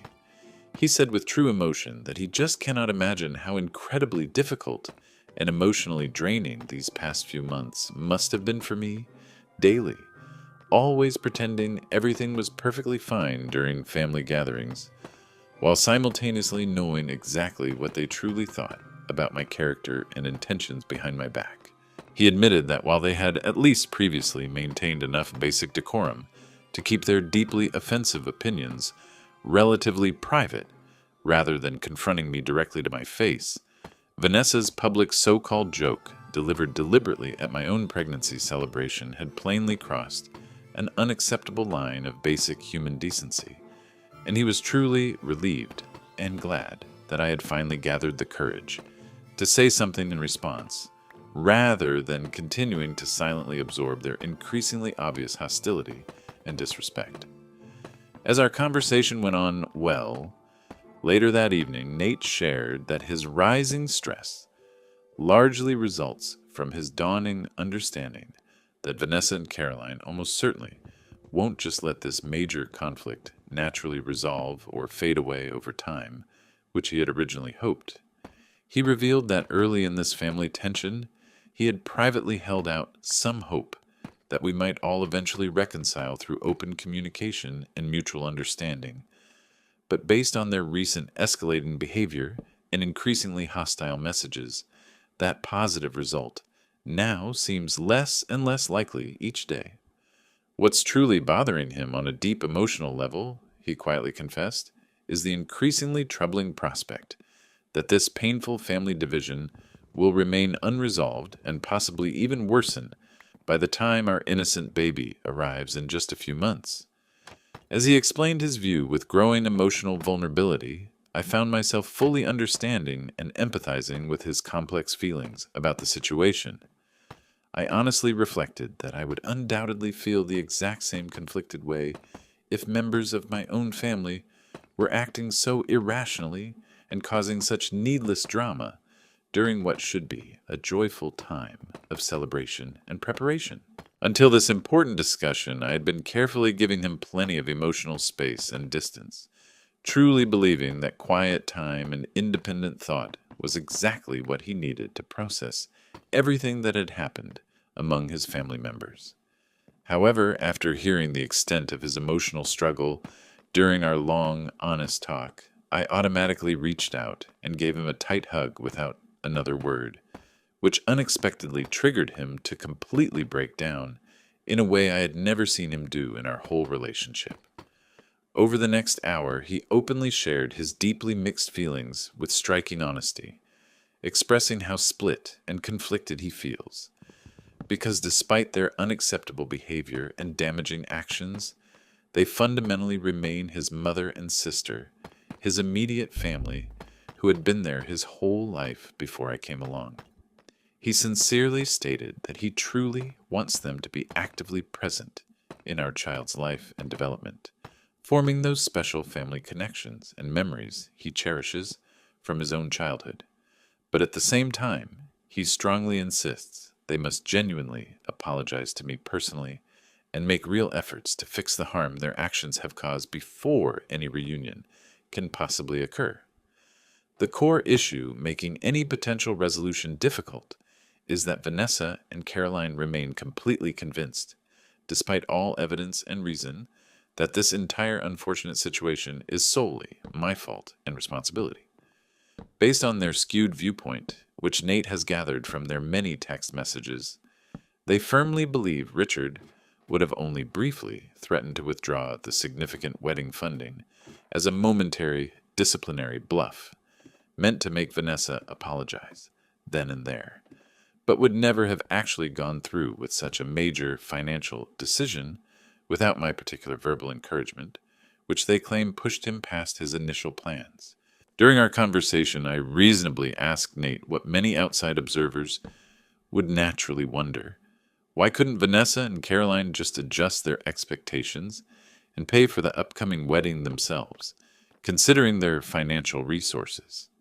Given that Vanessa clearly has a high-paying professional job with substantial disposable income, and Caroline actively manages their family's large and reportedly profitable real estate investment portfolio that generates considerable passive income. His answer revealed the real complexity beneath the surface conflict. He carefully explained that now it has essentially moved past being just a financial issue and become mostly an ego problem and power struggle for both of them. They stubbornly insist Richard should meet his financial commitment exactly because he had clearly promised he would contribute significantly to the wedding costs many months ago during the early planning, and they simply cannot mentally accept or deal with him unexpectedly breaking that important promise, specifically because of me and my perceived negative impact on his decision-making. Despite their constant communication attempts, Nate has intentionally chosen not to reply to any of their more and more desperate and accusing messages inundating his phone, keeping a strict boundary he set right after the incident. However, his quietness has not deterred them at all, as they persistently keep trying. Various manipulative strategies meant to make him feel growing guilt and family responsibility for their present situation.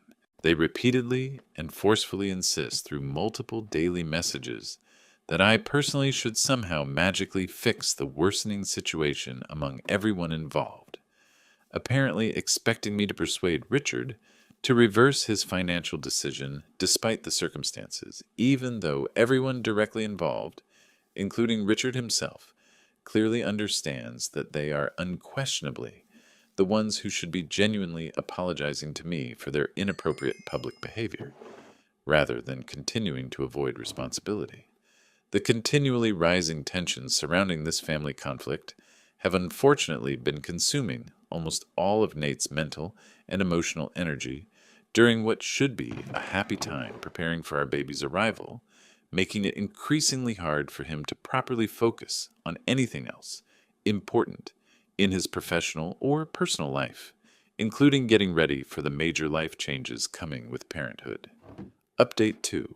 It's been about 10 days since the celebration disaster. This morning, I unexpectedly heard from Caroline and Vanessa after their long, silent treatment. I hadn't blocked them because I wanted to allow for the possibility of an apology, however improbable it seemed. When Caroline called this morning, I answered right away but set immediate boundaries. I told her immediately that if she was calling to argue or persuade me I was wrong, she should hang up right away because I wasn't interested. I'd only keep talking if she was calling to apologize. When she stayed on the line, I allowed her to speak. Caroline and Vanessa, apparently on speakerphone together, then proceeded to apologize for their behavior. They admitted they'd been petty and inappropriate, especially given my advanced pregnancy when they should have been lowering my stress, not raising it. They acknowledged hurting not just me, but also Nate and Richard, which was never their goal. They said the family breakdown was entirely their fault, despite initially trying to blame me. They explained they'd spent days trying to rationalize their behavior and place responsibility on me, but eventually had to confront the truth. They were wrong. Their pride had stopped them from apologizing sooner because they didn't think I deserved it. But they'd finally reached a point where they felt ashamed of their actions. They asked if I would consider forgiving them and joining them, along with Nate and Richard, for dinner to clear up our misunderstandings. I was surprised and didn't have an immediate response. I told them I needed time to consider it. Their behavior had deeply hurt not just me, but also Nate and Richard, and I couldn't speak for anyone but myself. I clarified that if I weren't pregnant, this would be simpler, but my current priority is avoiding emotional distress. Our last interaction had been extremely draining, and I'm not keen to risk a repeat experience. I needed time to decide whether I wanted them in my life and if forgiveness was possible. I also made it clear that I couldn't promise resolving things with me would repair their relationships with Nate and Richard, nor could I commit to a dinner gathering yet. They were quiet for a moment before stating they understood my position. Though disappointed I couldn't immediately forgive them, they asked if I would at least tell Nate they had apologized. They stated that, after ignoring their messages, he had finally completely blocked them, and they felt awful about everything. Even if I couldn't forgive them yet, they would consider it a major favor if I could help them reconnect with Nate. I was uncertain how to respond, because while I knew Nate desired reconciliation, his decision to block them likely had valid reasons behind it. I told them I would inform him of their apology, but whether he unblocked them would be entirely his decision. I would not involve myself further. They appeared disappointed but grateful that I would at least relay the message. Before ending the call, they specifically apologized for suggesting I was only with Nate for financial gain. They admitted that my actions proved I cared about him more than anyone else, perhaps even more than they did. Otherwise, they stated, I wouldn't have even taken their call or considered helping them despite everything. I simply agreed they were right about that. The one thing we all shared was loving Nate and wanting his happiness. Following that, we concluded the call. Update 3. A few days have passed since that phone call. I informed Nate about his mother and sister's apology, but clarified that the decision to reconnect with them rested solely with him. I brought up their request, but I let him know there was no pressure either way. He shared that he still needs time to sort through his feelings and isn't prepared to make a choice yet. At present, all he desires is peace and precious time with me and our baby, who's due soon. His daily schedule is straightforward lately. Work, then back home to me.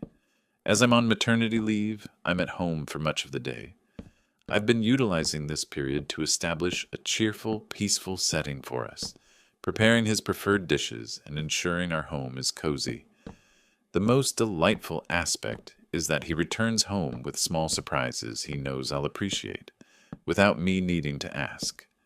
And whenever he's around, he speaks to our baby through my tummy, which truly warms my heart each time. The last few days have been remarkably serene.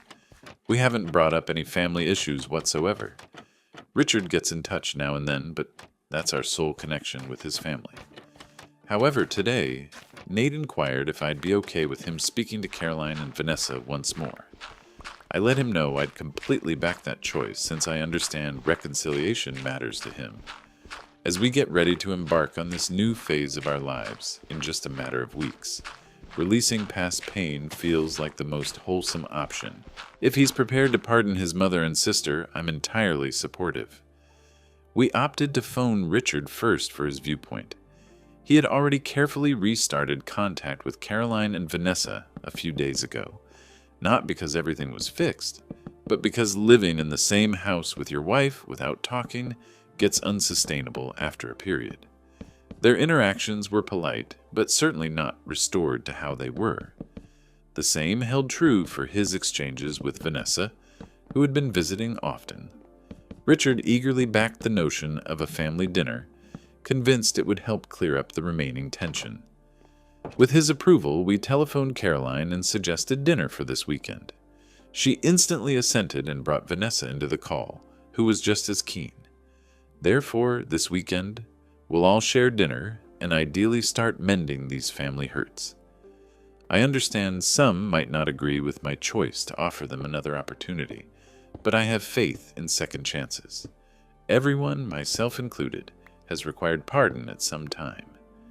As our baby is due soon, beginning this fresh chapter with tranquility instead of continuous strife feels appropriate. I've talked about this with my parents, and they concur I'm making the correct decision.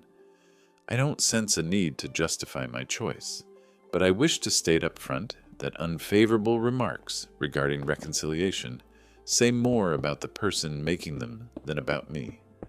This brings Nate joy, and I'm optimistic that by the point our baby comes, we might genuinely feel like a typical working family once more. Update 4. I'm sorry for vanishing for such a long period without providing an update. Many weeks have passed, and I totally neglected to update this space. A great deal has occurred since my previous post, beginning with that evening meal. The dinner turned out remarkably well, exceeding my most optimistic hopes. Caroline and Vanessa extended honest, more than I had dared to wish. Caroline and Vanessa promptly delivered sincere, deeply felt apologies, voicing true regret for their conduct, which they confessed was unrefined and utterly unprovoked, considering how I had consistently shown them deference. Their earnestness took me by surprise, and I initially stayed wary.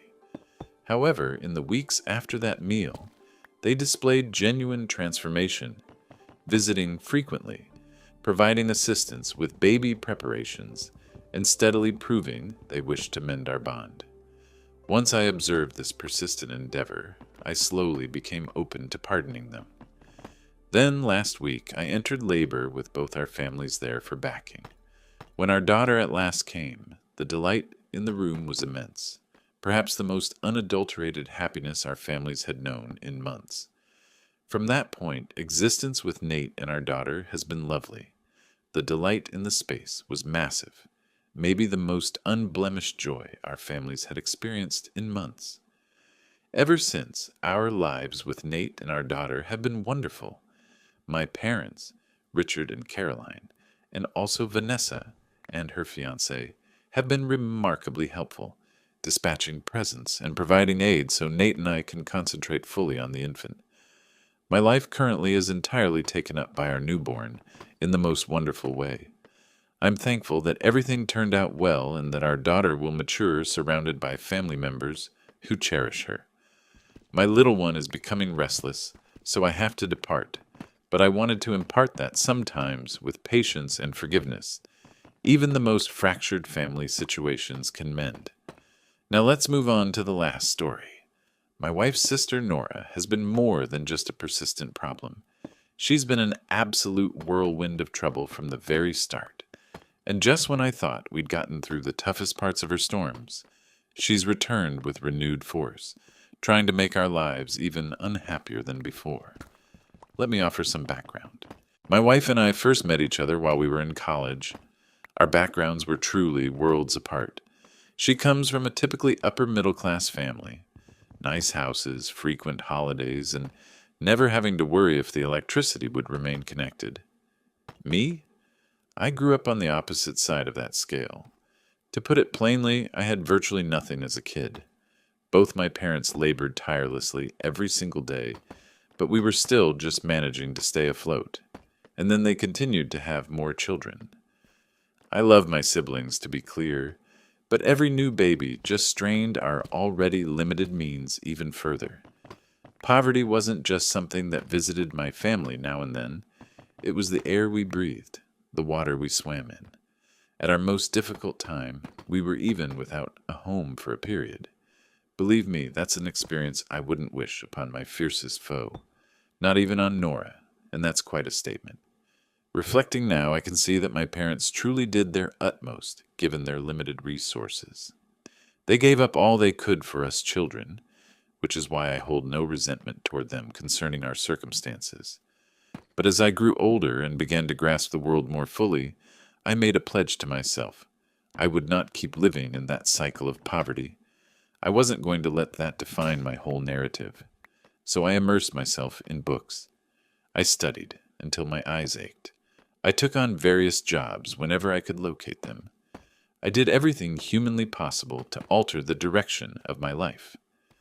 Then came the day that changed everything. I earned a burned. I took on various jobs whenever I could locate them. I did everything humanly possible to alter the direction of my life. Then came the day that changed everything. I earned a scholarship to college. When that acceptance letter arrived, I seized the chance with both hands. This was my way out, my single opportunity to build a different life. But my family? They were furious. In their view, I was deserting the ship when they needed everyone's help. My parents and siblings accused me of abandoning them, of neglecting my family responsibilities.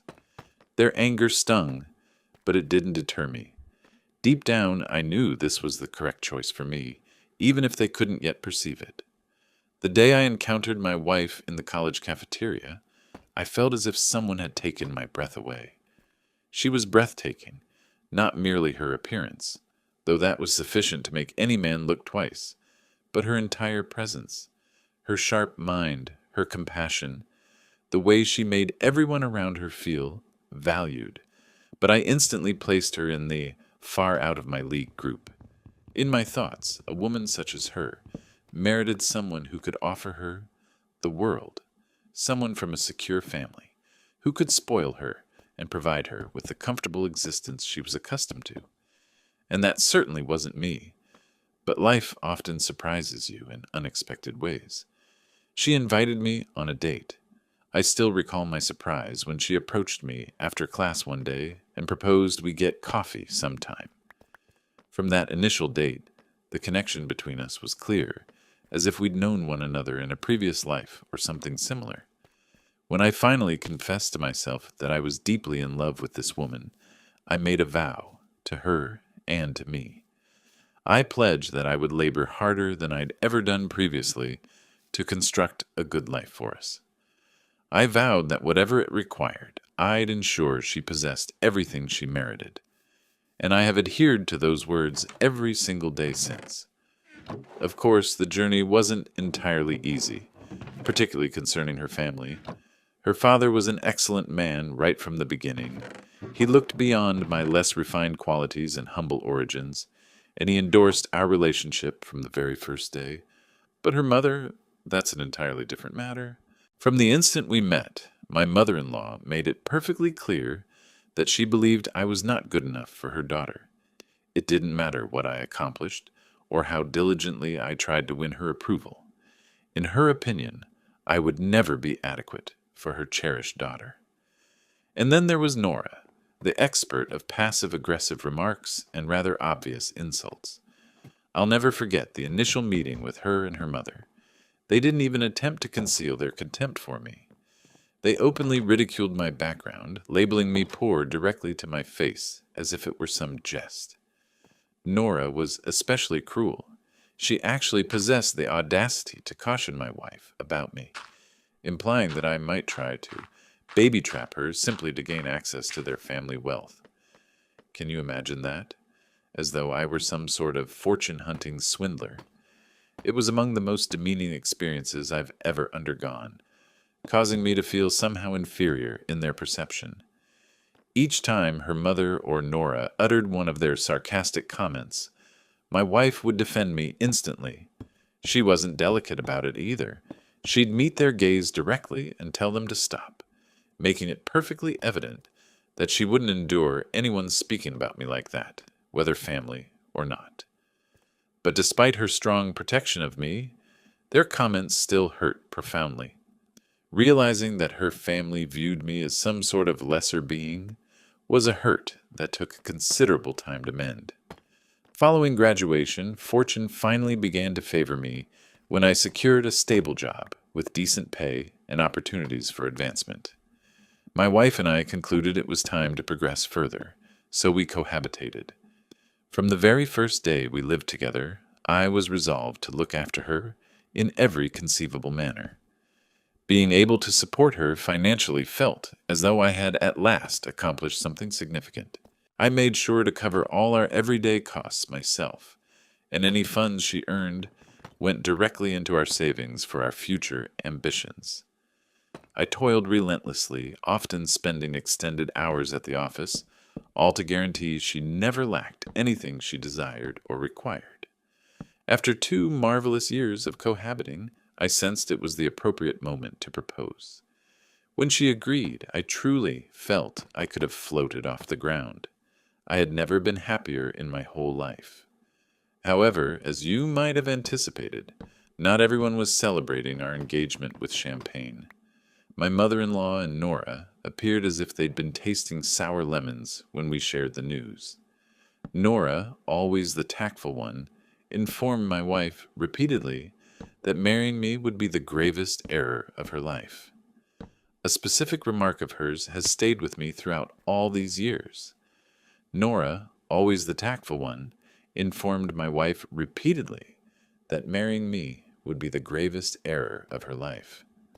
A specific remark of hers has stayed with me throughout all these years. She looked my wife directly in the eyes and stated, "People who originate from nothing don't truly achieve anything of worth." I still recall those exact words. They wounded me profoundly. My mother-in-law was no better. She made certain to tell my wife that if we ever encountered financial difficulties after getting married, we shouldn't even consider approaching her for assistance. It was as if she were attempting to depict this dire scenario, where I would unavoidably pull her daughter into economic devastation. Thankfully, my wife never hesitated for an instant. She trusted me entirely, had faith in our shared future, and we proceeded with the wedding, despite all their bleak forecasts. 8 incredible years later, I can genuinely state we've never been more content. Our joint life has been filled with affection, individual development, and mutual triumphs. All that effort, toil and sacrifice I invested in creating a stable and thriving future for us has truly yielded results. Only recently I reached one of the most significant achievements in my career when I was advanced to a senior role at the firm I've been employed with for years. As my wife and I determined early on that children were not part of our plans, we've managed to accumulate a fair amount over time. 2 years ago, we purchased our ideal home, a lovely residence with ample space and even a swimming pool in the rear yard. Take that, childhood deprivation. Last year, I surprised my wife with a completely new car she'd been admiring for months. We even go on frequent holidays now, something I couldn't have envisioned doing as a child. I can state without any trace of conceit that I've accomplished something significant with my life. I've built a wonderful life with a woman I cherish, and I couldn't be prouder of what we've achieved together. You might assume that by now, my mother-in-law and Nora would have admitted their mistakes. You might think they'd observe the life my wife and I have established, and understand how mistaken they were about me. Surely there can't be any remaining cause for them to complain, correct? Incorrect, once more. Even after all I've accomplished and everything I've done for my wife, they still manage to dampen our spirits. The truly ironic part is that Nora, despite her superior demeanor, hasn't exactly been flourishing recently. 5 years ago, she got married to a boyfriend who, like her, came from money. Their wedding was the epitome of extravagance, an outrageously costly venue, excessively elaborate decorations, everything loudly proclaimed, "Look how wealthy we are." During that wedding, Nora couldn't resist making jabs at my wife. She continually made subtle insults, ridiculing her for not marrying into riches as she had. Nora bragged non-stop how her life would be so much better than my wife's simply because her husband had deep pockets. After the wedding, Nora basically cut my wife out of her life entirely. She claimed she was ashamed to be associated with people like us, saying we just didn't fit into her fancy new world. According to her, we weren't affluent enough, sophisticated enough, or significant enough to be part of the image she was trying to project. Nora began hanging out solely with friends who mirrored her lifestyle, superficial people who, like her, seemed to measure a person's worth by their bank account's size or the label on their clothes. And to twist the knife even further, my mother-in-law sided with Nora and began excluding my wife and me from family gatherings. Nora was clearly the golden child, and mother and daughter were essentially carbon copies of each other in terms of values and attitudes. Well, karma has a way of catching up with people, doesn't it? This year, we discovered that Nora's flawless, affluent husband had been unfaithful to her for quite some time. She'd been growing wary of his increasingly odd behavior, and one day she caught him red-handed in a hotel with another woman who was considerably younger than her. Nora reportedly caused quite the scene, screaming, crying, demanding explanations. But her husband didn't even bother denying it. Instead, he coldly told her he was done with the marriage and swiftly kicked her out of their home. To make matters worse for poor Nora, she had signed a prenup before their wedding that didn't contain any clause regarding infidelity. Due to that single document, she was left with absolutely nothing. Her ex-husband canceled all her credit cards, reclaimed the car he'd given her, and cut her off entirely. Just like that, her extravagant lifestyle vanished into thin air. Yet the fallout didn't cease there. With her access to riches suddenly revoked, Nora quickly discovered just how fair weather her friends truly were. That sophisticated social circle she'd been so proud to be part of. They dropped her like a hot potato as soon as she couldn't maintain appearances. Overnight, she went from being the queen bee to a total outcast. Now she's back residing with her parents, tail between her legs. And wouldn't you know it, she's abruptly decided she wants to reconnect with my wife. Amusing how the same person who once looked down her nose at us and was too ashamed to be seen in public with us is now desperate to mend bridges. Nora's been inundating my wife's phone with calls and texts, behaving like she genuinely wants to mend their relationship. I've been entirely candid with my wife about my concerns in my book. Nora is nothing but a bitch. She's manipulative to the core and plainly seeking an opportunity to pull us down to her level. This week, I dispatched invitations for a large celebration commemorating my wife's and my forthcoming wedding anniversary. With my recent promotion, I chose to go all out and arrange something truly memorable. I secured a magnificent venue, engaged an excellent caterer, and even brought on an event planner to ensure everything was flawless. This was my opportunity to finally offer my wife the type of celebration she merits, one I've always envisioned giving her. When we wed, we couldn't manage anything elaborate. It's something I've always felt somewhat guilty about, even though my wife has never once grumbled or made me feel bad about it. But now, with our lives more settled and my career at its pinnacle, I felt it was opportune to give her the sort of party she merited. But as soon as my mother-in-law and Nora received their invitations and saw what we had arranged, the complaints began arriving like clockwork. My mother-in-law called my wife first, insisting that this wasn't a suitable time for us to host such an extravagant party. According to her, it was insensitive to celebrate on such a large scale when poor Nora was still recovering from her divorce. She even proposed we defer the entire event until next year, when presumably Nora's wounds wouldn't be so raw. Spare me.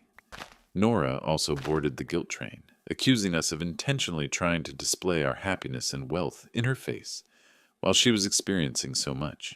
She claimed our choice to celebrate lavishly was needless and painful, considering she'd lost her marriage just months ago. My wife spoke plainly. She told them directly that our anniversary celebration had nothing at all to do with them. She made it very clear that if they felt too offended or uncomfortable to attend, they were entirely welcome to stay home. But as expected, her directness only intensified their anger. Now Nora's been leaving voice messages on my phone, accusing me of deliberately trying to antagonize her by flaunting. She insists I should at least make the event low-key as a compromise out of respect for her present hardships. Frankly, I find her attitude both annoying and absurd. This celebration isn't about her. It's about my wife and me, our shared journey and everything we've strived so hard to accomplish.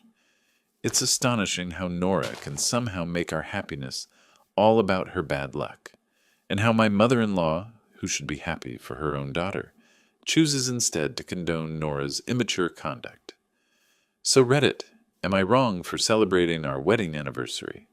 Update 1, I must admit, all your ideas about how to handle my mother-in-law and sister-in-law have truly made me laugh aloud. I even showed my wife all the comments, and she agrees with most of them. My mother-in-law and sister-in-law are professional drama queens. They possess this amazing talent for making everything about themselves, even though our wedding anniversary celebration has absolutely no bearing on them. Some of you have suggested disinviting them, and honestly, I wish I could snap my fingers and make that happen. But disinviting them would just create an even greater whirlwind of drama. My father-in-law would unavoidably withdraw in solidarity, and then my wife's grandparents might also choose sides. My wife doesn't want such a family civil war. Honestly, all I want is for this event to proceed without a hitch. I want the attention to be on me and my wife, where it rightfully belongs. Above all else, I want her to be happy, and despite everything, I know having her family around is important to her. Well, this week, my wife and I at last held our anniversary party. Everything was unfolding precisely as planned. The ambiance was lively, the cuisine was exceptional, and all our guests seemed to be having a fantastic time. Most importantly, my wife was absolutely radiant with joy. She wore this gorgeous pink dress that truly made her prominent in the crowd. This wasn't just any dress.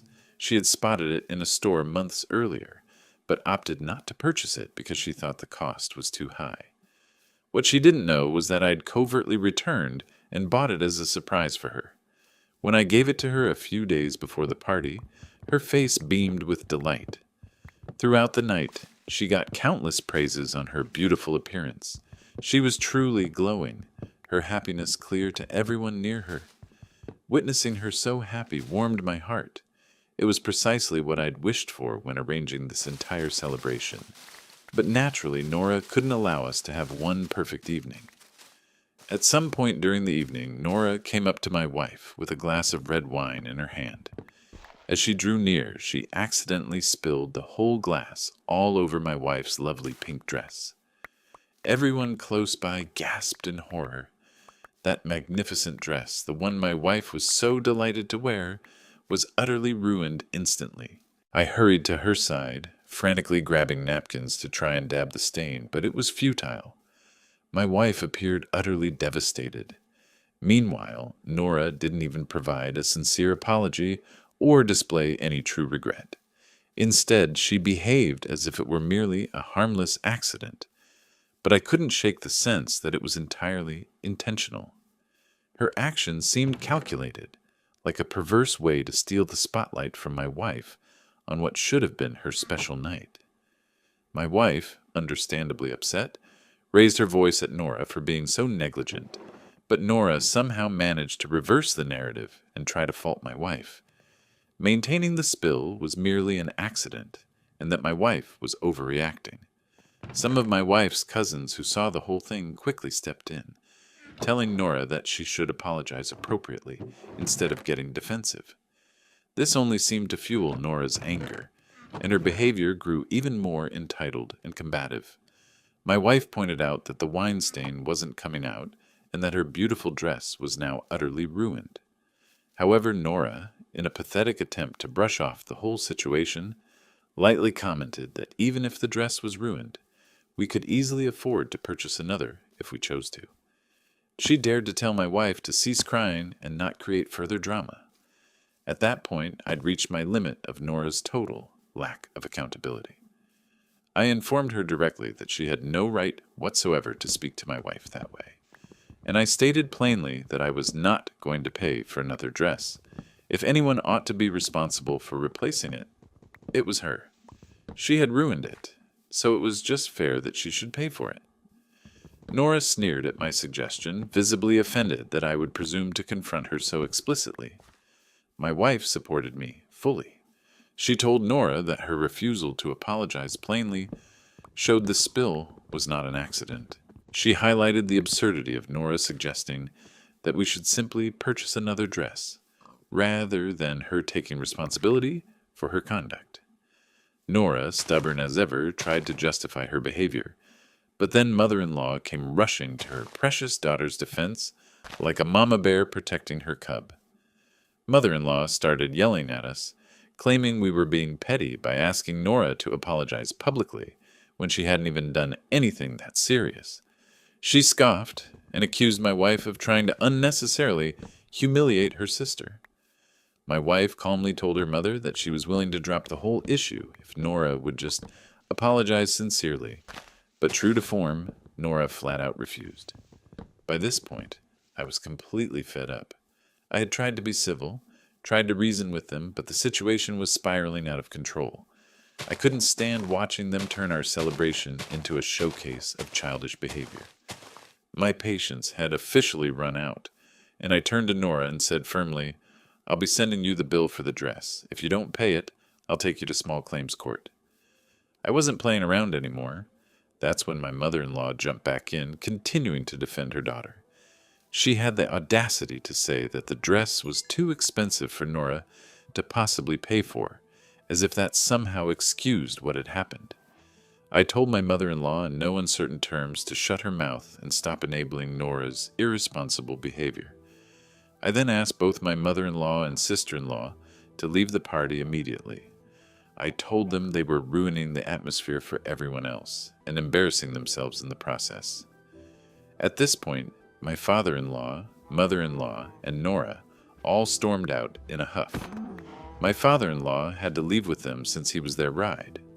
I watched them leave, and only after they were gone did I feel a sense of relief wash over me. After the party, I expected there might be some fallout, but what surprised me was the response from the rest of the family. I had worried that some might side with my mother-in-law and sister-in-law, but I was pleasantly surprised. To my relief, most of them completely understood why I had kicked them out. Many approached my wife afterward, offering their support and assuring her that given the circumstances, they would have reacted exactly the same way. It felt like a small victory knowing that at least the rest of the family could see through Nora's manipulative antics. In the days following the party, things have been far from peaceful with Nora and my mother-in-law. Both have been blowing up my phone with calls and messages, absolutely furious with me. They're both demanding an apology from me for the humiliation of being kicked out of the party. Nora also keeps insisting how inconsiderate I was for threatening to make her pay for the dress. She's been trying to guilt-trip me by saying she doesn't have a job or any savings after her ex-husband left her, so I shouldn't expect her to pay. I haven't answered a single message or call. I'm giving myself some room to calm down and consider things clearly. But the more I think it over, the more certain I become that what they did was entirely wrong. I don't intend to back down. I refuse to apologize for defending my wife, for safeguarding our celebration, or for insisting that Nora take responsibility for her actions. Update 2. It's been quite some time since my last update. Just wanted to quickly inform you all about what's transpired since then. After weeks of grappling with Nora's stubborn refusal to take responsibility, we finally decided to proceed and take her to small claims court. We were utterly done with the endless excuses, the manipulation tactics, and the blatant disrespect. We collected all the evidence required for our case, including the CCTV footage from the venue that clearly showed Nora spilling the wine on my wife's dress, plus statements from multiple witnesses who had seen the entire incident unfold. Everyone at the party knew precisely what had happened, and there wasn't a doubt in anyone's mind that Nora was responsible for the damage and had refused to make it right. For weeks after the party, Nora kept denying any responsibility, doubling down on her stance and even accusing us of blowing everything out of proportion. When we sent her the bill for the dress, she flat out refused to pay, still behaving as if it was no big deal. Meanwhile, my mother-in-law continued to scold my wife, accusing her of causing her poor little sister needless trouble. But my wife and I were entirely finished being manipulated, so we proceeded with the small claims court case. We had strong evidence, reliable witnesses, and we refused to yield. In court, Nora tried to attempt the same charade, claiming the wine spill was simply an accident and that we were overreacting. She even tried to play the sympathy card with the judge, detailing how difficult her life had become since her divorce and how she could not possibly afford to pay for the dress. But the judge wasn't convinced. The evidence was perfectly clear, and despite her frantic efforts to manipulate the situation, the court ordered her to pay for the dress. It felt like a significant triumph.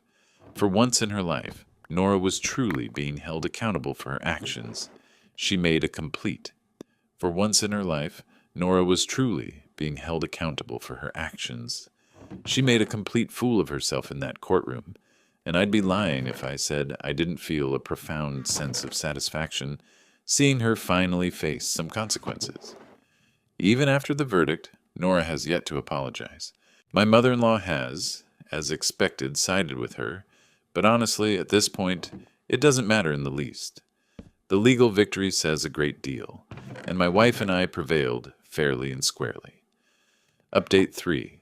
Following the small claims court ruling, my wife and I have made the challenging but essential decision to sever ties with Nora, my mother-in-law, and my father-in-law entirely from our lives.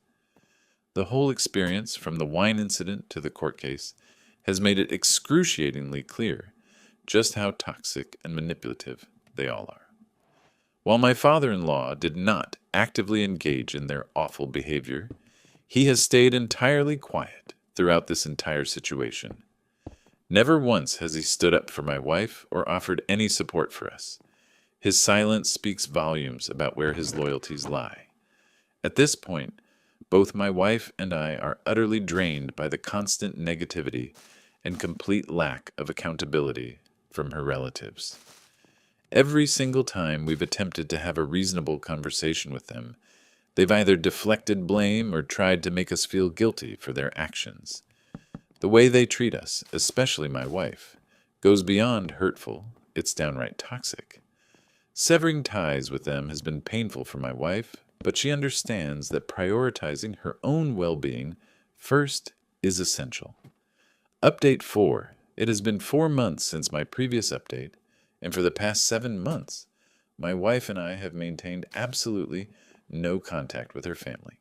We have successfully kept our distance from them, and for the most part, that decision has brought us much-needed peace. They've made many attempts to reach us through calls, messages, and even by sending mutual family members as messengers, but we've stayed firm in our decision to keep them out of our lives. Then today, entirely unexpectedly, Nora appeared at our front door. It was wholly unforeseen and unannounced, and I knew right away from her expression that she wasn't here for a friendly reconciliation. I asked her what she was doing at our house, but she entirely disregarded my question and insisted on knowing if my wife was home. I calmly but firmly asked her to leave our property immediately. That's when she began to grow aggressive, asserting that she needed to speak with my wife no matter what. She even had the audacity to claim that I had no right to keep her away from her sister, trying to manipulate me into letting her inside, but I wasn't going to yield. I reminded her that it wasn't solely my decision to stay away from her. It was also my wife who had chosen to cut her off after all she had put us through.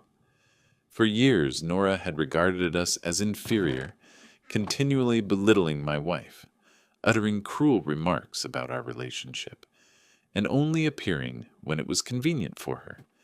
And now, suddenly, she urgently required her sister? I told her bluntly that she had no right whatsoever to show up at our doorstep after all she had put us through. At this point, Nora began shouting at me, trying to blame all the family problems on me. She was practically hysterical, accusing me of causing their family to fall apart. Her voice dripped with venom as she shouted that if I hadn't entered my wife's life, she could have found a better man who would have been a more supportive brother-in-law, someone who would have fit in better with their family. I was about to give her a piece of my mind when I noticed my wife's car pulling into the driveway.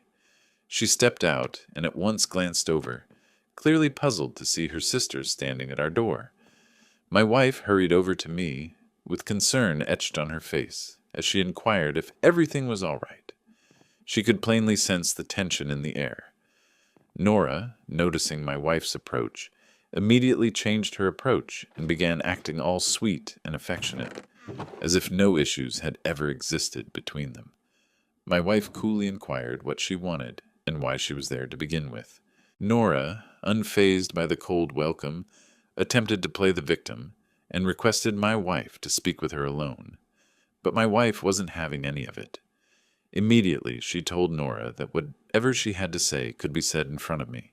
She made it very clear that there was no room for secret conversations or manipulation attempts. Nora clearly wasn't pleased with my wife's firm response, but she had little choice then. After a short pause, she revealed her true intentions. She needed to borrow $20,000 from us. My wife and I shared looks of utter disbelief as Nora explained that she wanted the money to start her own business. My wife asked her directly why she was asking us for money, and that's when Nora dropped the bombshell that apparently my mother-in-law and father-in-law had refused to give it to her. She explained that she had already been relying on them for too long, and it was actually my mother-in-law's idea for her to come and ask my wife for help instead. We were both utterly astonished. My wife made it completely clear to her sister that there was absolutely no chance we would give her the money, particularly since we no longer wanted her in our lives. And then Nora began pleading, insisting that $20,000 was a trivial amount for us to provide. She spoke at length about how urgently she required the funds and how this could be her major opportunity in life. At this point, I could no longer restrain myself. I told Nora, as directly as possible, that if she truly needed the money, she should find a job, work hard, and start saving up like the rest of us, instead of asking us for handouts. I reminded her that we were not her personal ATM, and after everything she had done to us, the idea that we would help her financially was completely ridiculous. She wasn't about to take no for an answer, though. She started yelling at me again, accusing me of being selfish for not helping her when she was clearly in need. She even tried to negotiate, saying she would officially apologize for her past behavior, but only if we agreed to lend her the money. She thought that throwing in an apology as a bargaining chip would somehow erase everything and make us cave to her demands. But my wife and I weren't born yesterday. I looked Nora straight in the eye and said, "You've always treated me like I'm nothing, and now you have the audacity to come asking me for help. You've got some serious nerve." That clearly hit a nerve because Nora's face turned bright red with embarrassment. She then stormed off, muttering insults under her breath. Since that incident, I've taken some additional security measures around our home to ensure this doesn't happen again. I've installed cameras around the property, not just for security purposes, but as a way to protect ourselves from future unwanted visits. I'm not going to let Nora or anyone else disrupt the peaceful life we've built.